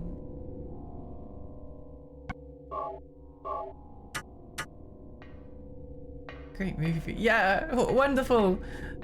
Round of applause. So we want to go. Oh, stay hydrated. Oh my gosh, you can zoom in. Wait, I need to pee. Yay! The water's finally kicking in. Okay, I need to go pee. I need to go pee. I'll be right back. Okay, see you in a little bit. Enjoy the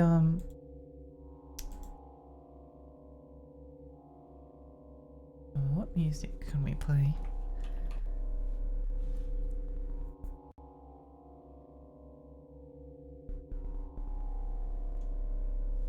Oh, I know. I quite like this the other day where I put on like a bunch of... I have a playlist full of trailers. Wait, Xenoblade Chronicles X Definitive Edition just got announced? Oh no. They finally did it. They finally did it.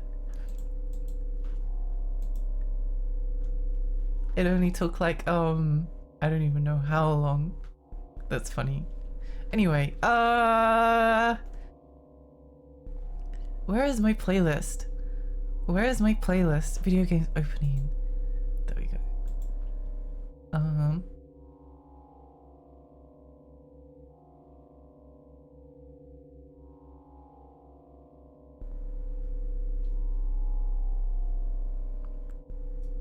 Let's see how many of the trailers you can recognize while I go pee.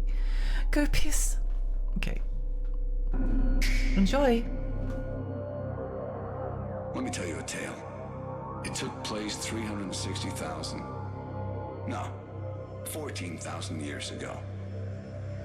Well, to me it seems like only yesterday. To you, could be tomorrow. It's the story of a man known by 72 different names. What should I call him?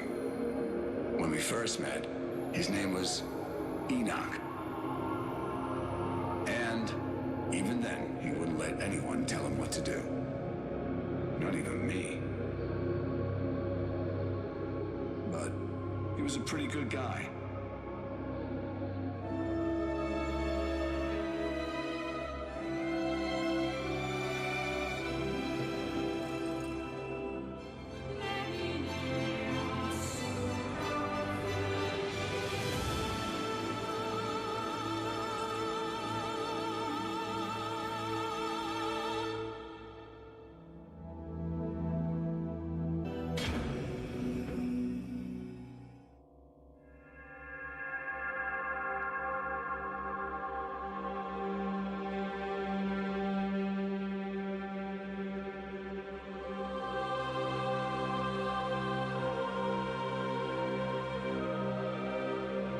It was only when various shards of God's wisdom were stolen that Semyaza's betrayal was uncovered.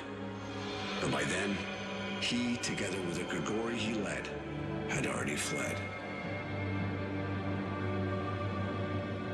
To bring order once more, the Council of Elders ruled humanity must be purified by a second great flood. But one man found favor in the Lord's eyes, and unto him an alternative was granted.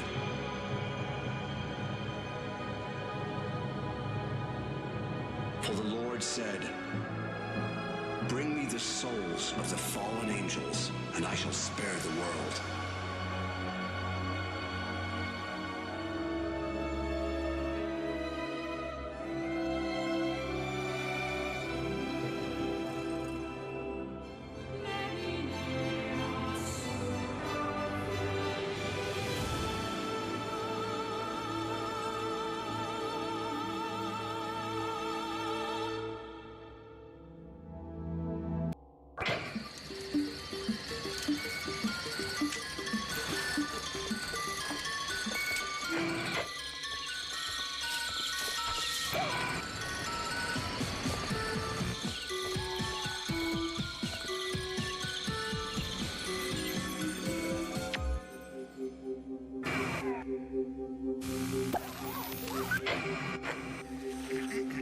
Ladies and gentlemen, as my unclothed colleague here is attempting to demonstrate, what has been seen cannot be unseen.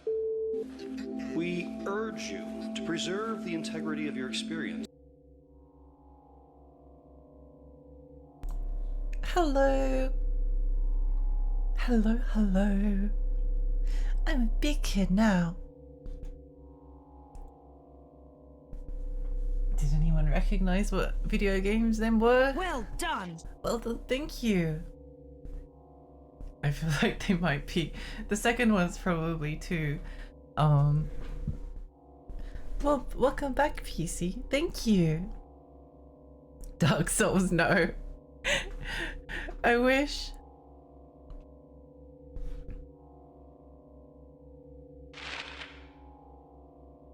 Wait, let me have a look at the map again.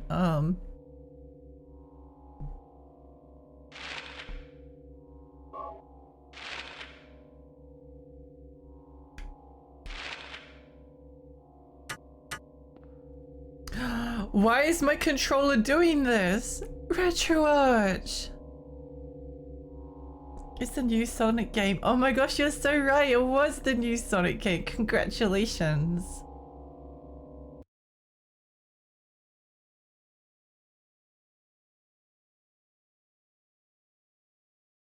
Can't believe RetroArch is doing this to me.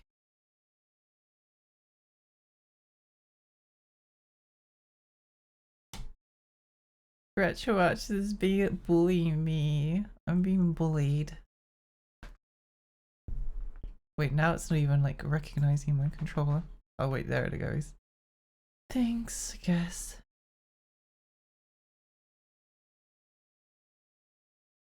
I don't know why why RetroArch woke up today and was like, yeah, I'm gonna mess Lexi's stream up. Is RetroArch a controller? No, RetroArch is the emulator. Emulation, like hub, I guess you'd call it.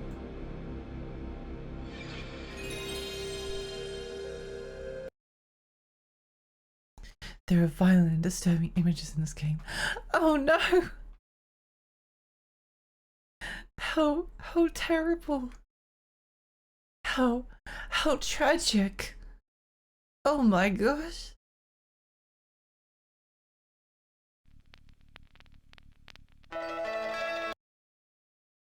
RetroArch woke up feeling dangerous. It really did. I can't believe I've like used up basically all of my ammunition. That's really bad.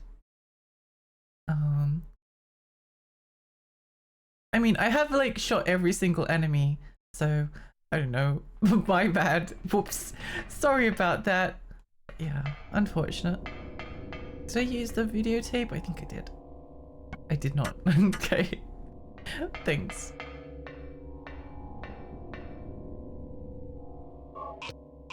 Oh, we can't use it here. Doesn't play. Righto. Well, I guess that's our videotape forever now.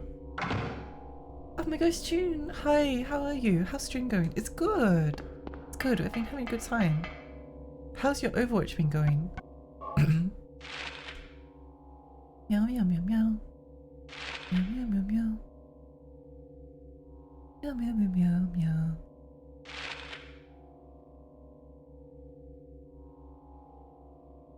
Okay. Wait, am I going through the right door? I forgot. Egg! It's Halloween time. So right. Slenderman always feels like a Silent Hill monster. I feel like Slenderman is very like not scary. I could be wrong though. I think the only thing I felt during the Slenderman game was anger. Anger.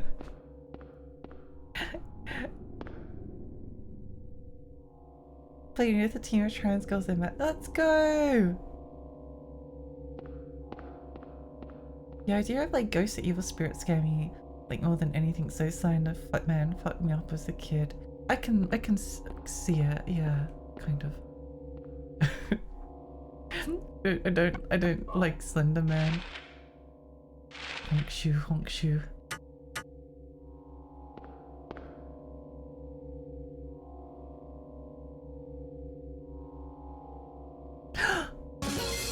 my gosh! PC Foreign. Thank you, PC. Thank you so much for the sub. Thank you. That's really kind. I hope you enjoyed the emotes. What, Lexi out bullying me as a kid? I'm not bullying you. I'm not bullying you. Don't worry. Don't worry. I just think Slenderman is incredibly boring. Incredibly boring. Sub. So Slenderman's he's just standing there menacingly. Oh no. Examination room key, yay!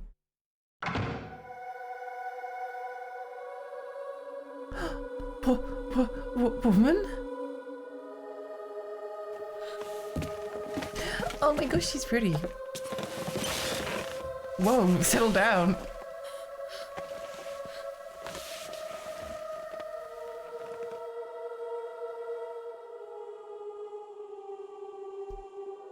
Slenderman hasn't done anything someone scary else ever, was right? okay.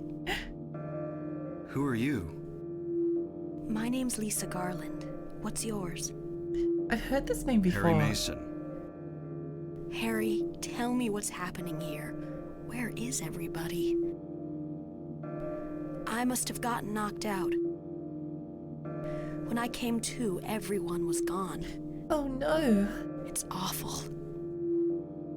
So you don't know anything either. Great. I just don't get it. It's like this is all some kind of bad dream. Yeah, a living nightmare.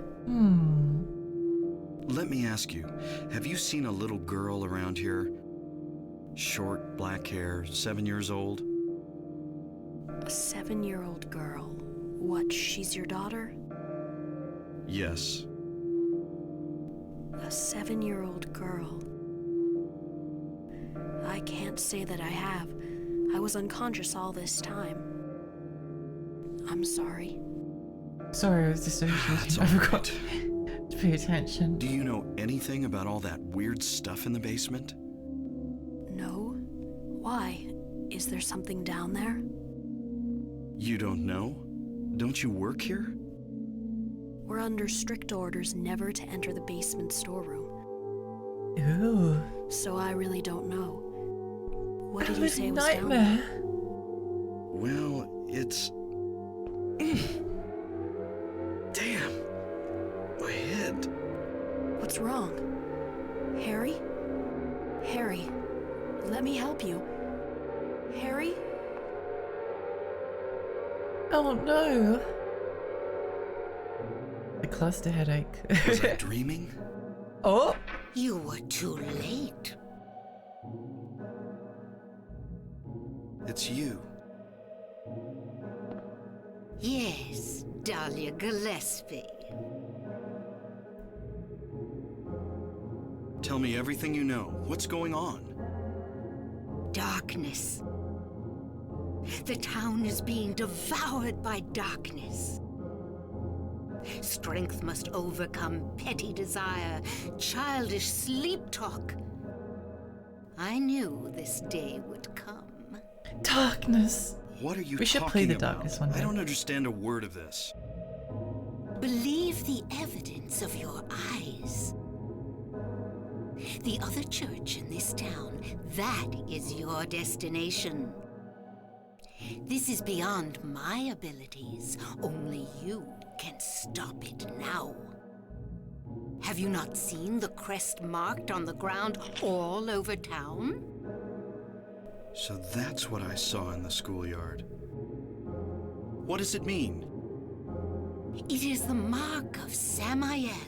Oh. Don't let it be completed. Hey, wait!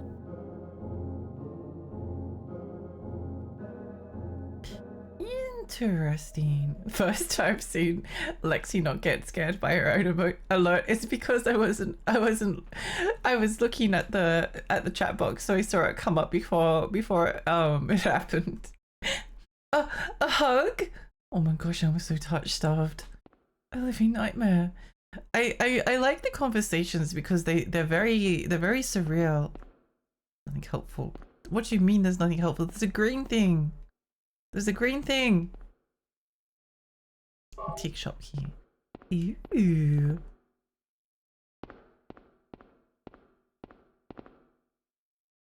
Nothing helpful. Nothing helpful. Nothing helpful.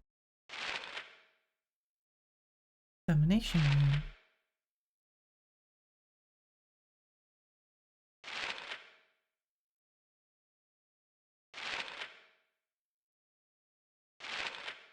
Oh, yeah, have a look at these.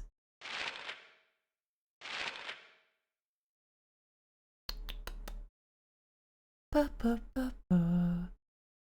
Ba da ba ba. Ba da ba ba ba. Ba da ba ba ba.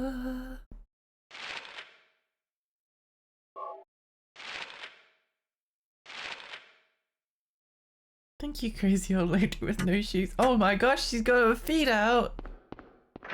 Sam, I am.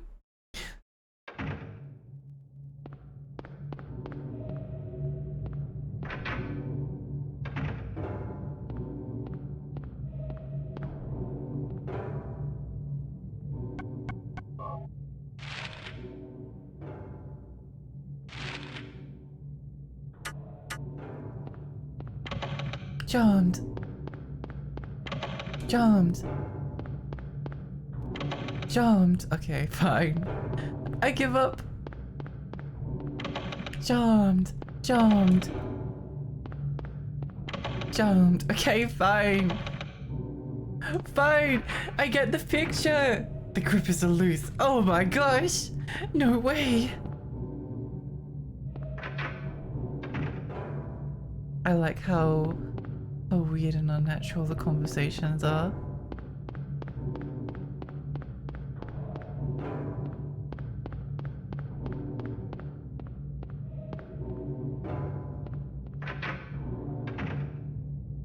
Meow meow meow meow meow meow meow meow. Sorry for keeping looking back in here. Probably won't go too much longer. Oh yeah, we should go and save the video game. I mean, dude needs to stop asking people if they've seen his girl when they've been unconscious. Yeah, it's very rude. Very inconsiderate. Oh, that was not the way to the... Never mind. Don't know what I'm doing. I don't know where I'm going.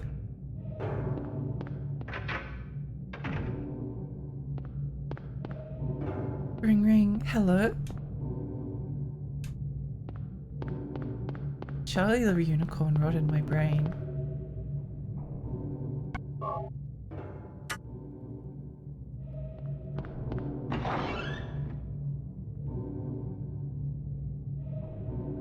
I wonder if we end here. No!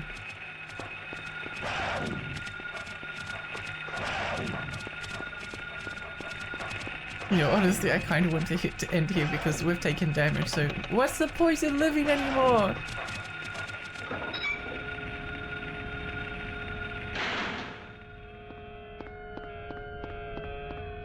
Well, that's an sound.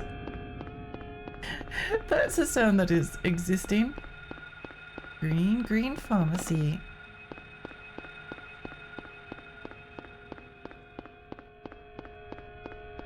Chemist warehouse, lowest prices guaranteed.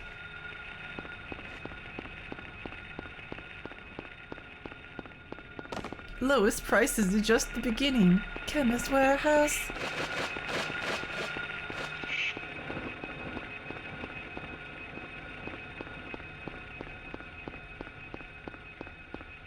Honestly, a chemist warehouse zombie survival game would be good. Yeah.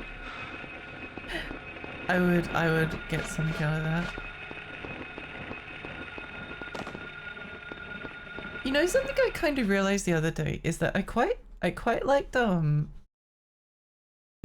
SCP, right? I liked SCP, like the the horror franchise.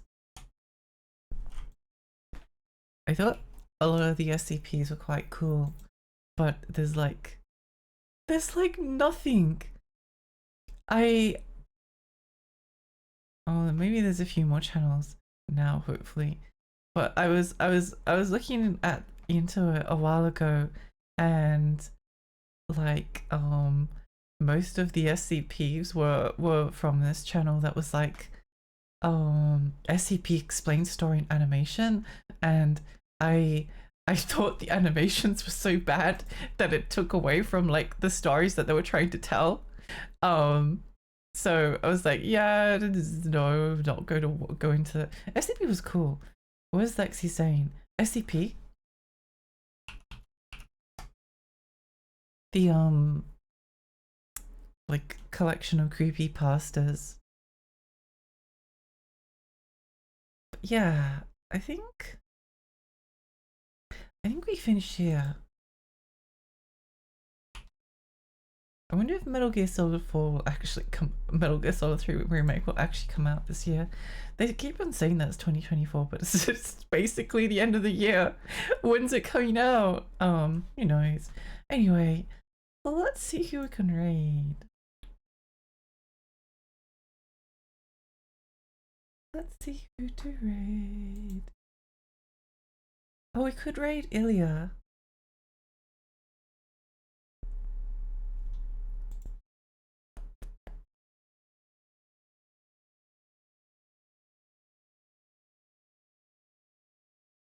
I don't think I've ever had the chance to raid Ilya before. So, oh my gosh, Echo Knight. Heck yes! Heck yes! Thank you for streaming, Lexi. Hope you have a wonderful sleep, or not asleep, whatever. Thank you so much, everyone, for coming. I had a really nice time. I'm glad I streamed. I'm glad I managed to stream. It was very nearly something that didn't happen, but I did it. I did it, and I'm sure everyone is extremely proud of me.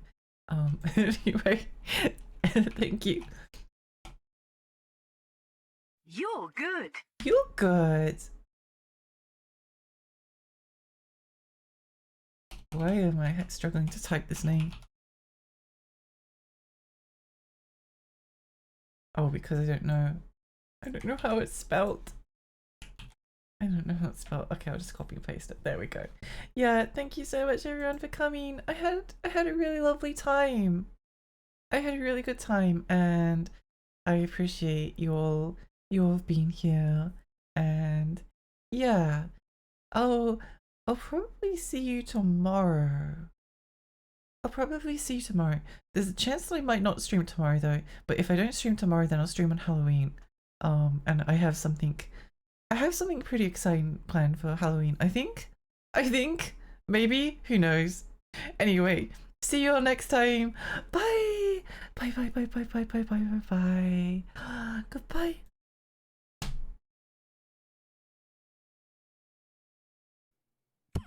No? You bloody? Use the plates. Ooh! Lexi! Fairy Raid, hello! Hi. What were you doing, today? Thank you for the shout out. Hello!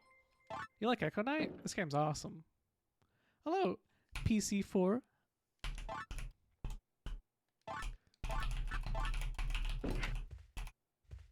We shall excuse ourselves now. Please, seal that Hello, stone forever. Is this like the end of the game?